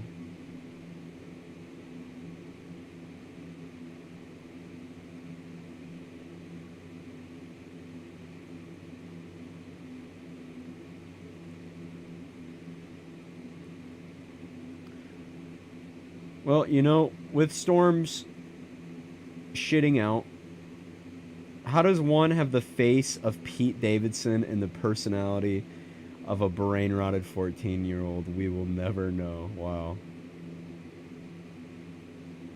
The face of Pete Davidson. Okay, how you pulling up to the function? With a 73 pack of chocolate covered marshmallows, a pound of Colombian guava juice fucking burger tart.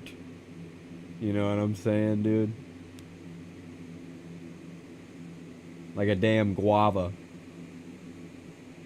I'm gonna take a damn guava and fucking put it in a damn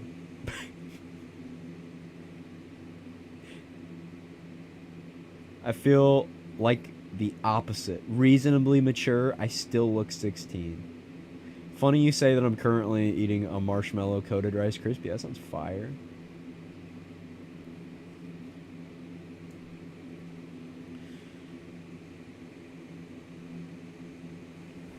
Ugh.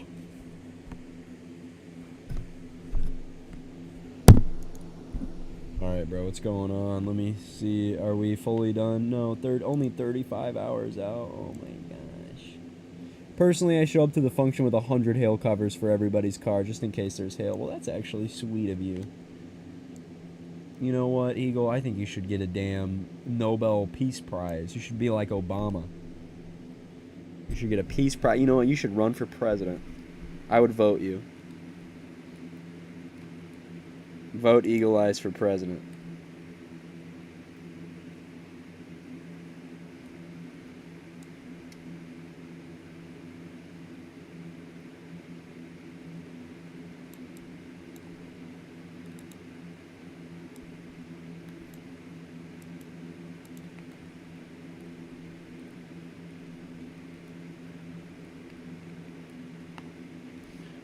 $500 cigarettes? Would you rather smoke 500 cigarettes in one sitting? Or get hit with a bus? I might actually do the bus. This is a little interesting.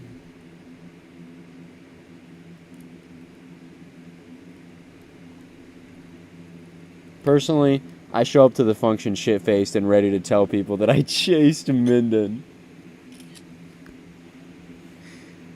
Oh, that's funny.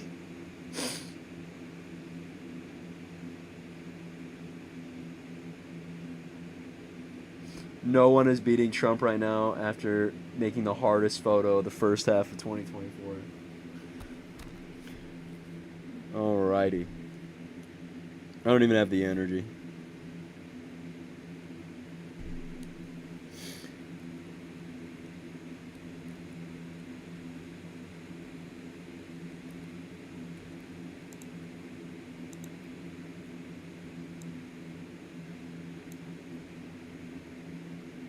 Dude, where's snow at? When are we getting a gigantic apocalyptic snowstorm?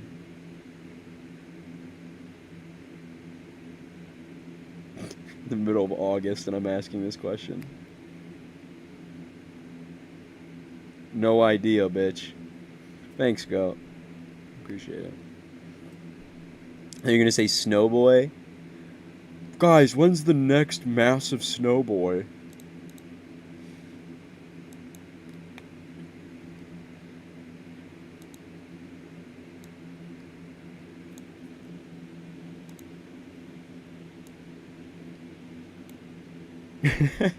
That's so dumb.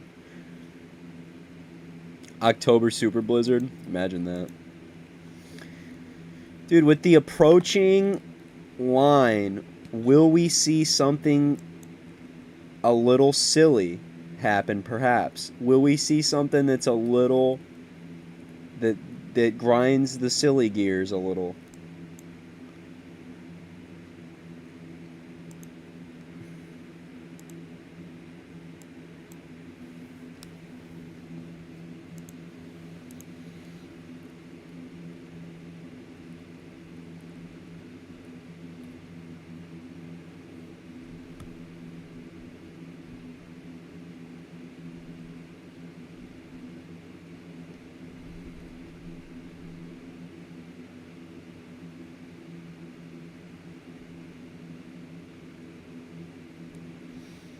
I'm not sure that I buy that, buddy.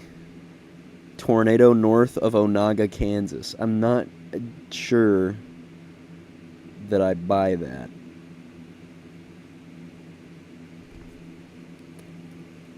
Is that a tornado that he just posted? It just kind of looks like a lowering. I can't really see a tornado. But I'll send the post. Looks like a guy with little legs carrying a blob.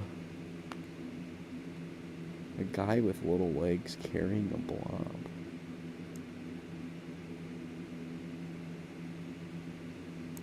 I can't see it. Hold on. Is this the legs? Oh wait. Oh, I see it. Oh, leg, body, 2 arms, and he's carrying the blob. He's uplifting the blob.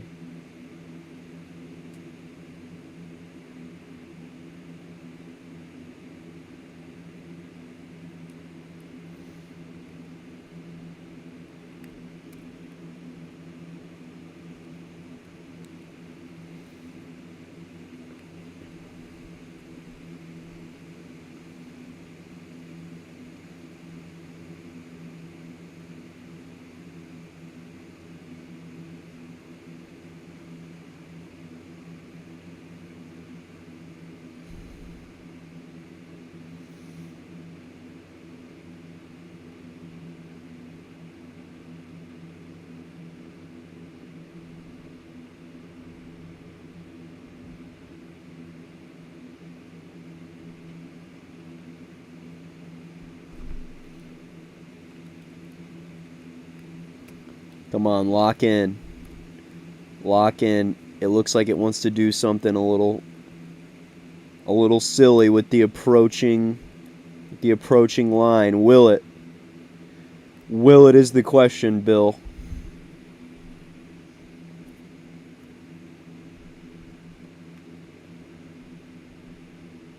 We're going to see what this does with the line. And then I do want to see this. I don't know if there's a nighttime pole storm. Pole storms are kind of unpredictable. Can't really be like, there's going to be a pole storm here at this time. They just go up, whenever. Can't really know.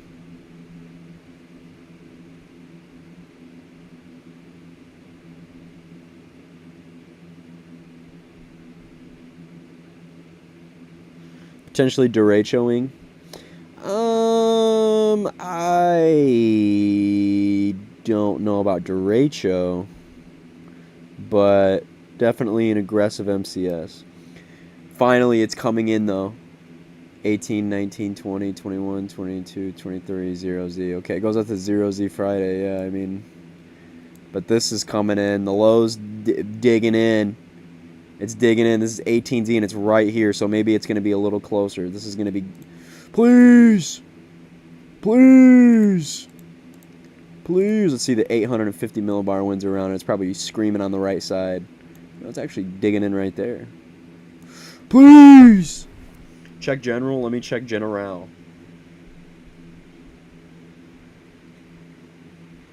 Yeah, I saw that. Put it in... It's in chat right now. I just don't think there is. But after this, we'll see. Hello, Mr. Arizona. My damn arm is numb, and I gotta pee.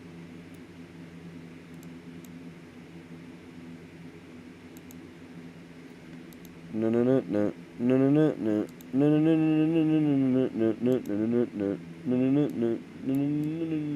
no no.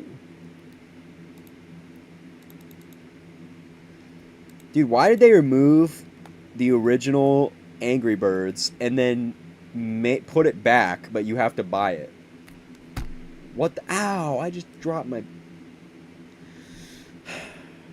Anyway, I don't know why they made it like that. Where you gotta buy it. Come on, bro.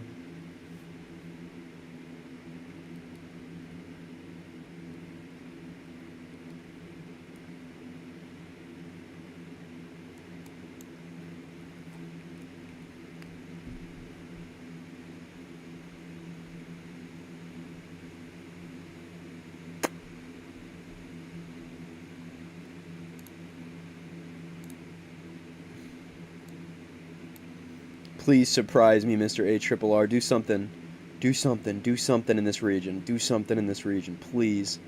Right here. Please do something right here. Right here. Please, I'm begging you. I'm begging you. I can't do this. I can't wait any longer. Please, right in here. Right in here. Right there. Right there. As it flies southeast, just do something right there. Right there. What's this little shit?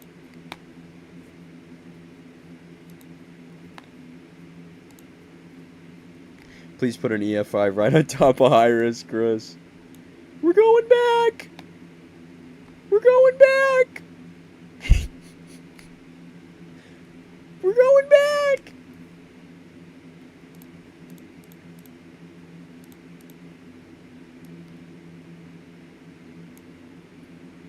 He did not go back. He drove into it. We're going back! We're going back! See, now why is it gotta be doing something all the way up there? You can't be a little closer. You gotta be out near Stevens Point. Staven. Staven. Come on, Staven.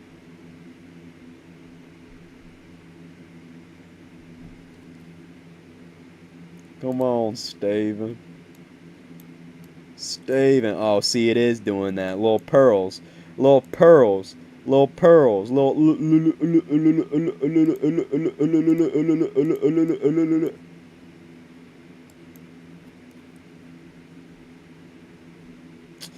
Man. Man. I like it, though. I like it, though. It's just not in, like, good, like, terrain or anything. Like, it's kind of gross. You ain't shot her in a week? Alright, Staven. Time for the mandatory hog inspection. That's so crazy. Damn it, Staven. Damn it, Staven. Dude, I gotta pee so bad, bro. I'm gonna turn into a damn falafel. They call me Falafel Joe where I'm from.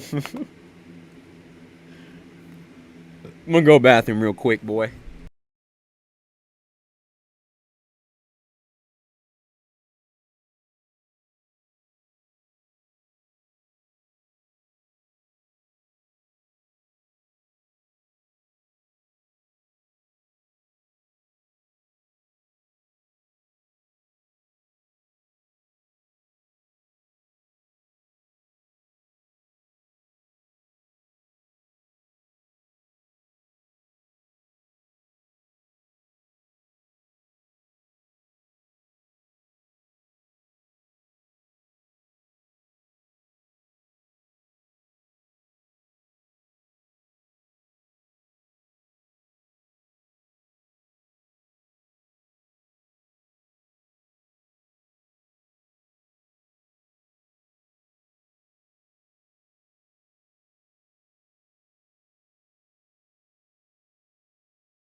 Bro, I'm back. I'm back.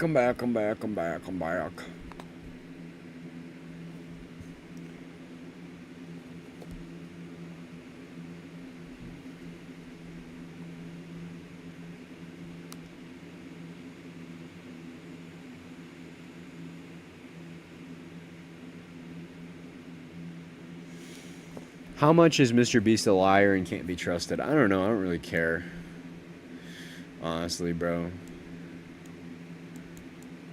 Like about the whole Mr. Beast situation. I low-key do not. Like, I want to know... Why does it smell like onions, though? I don't know. I just...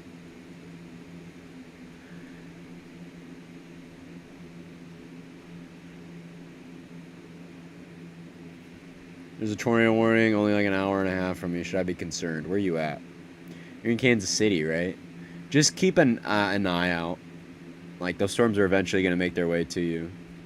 So I'd just be weather aware, you know? I would just keep an eye. Oh my gosh. Alright, guys. I'm bored. And we've been live for like 4 hours now. So, it's been fun. I'm hopping off for tonight. Thank you, everybody, for joining in. I appreciate it. I do. And I'll see you guys tomorrow, probably, maybe. All right, see ya.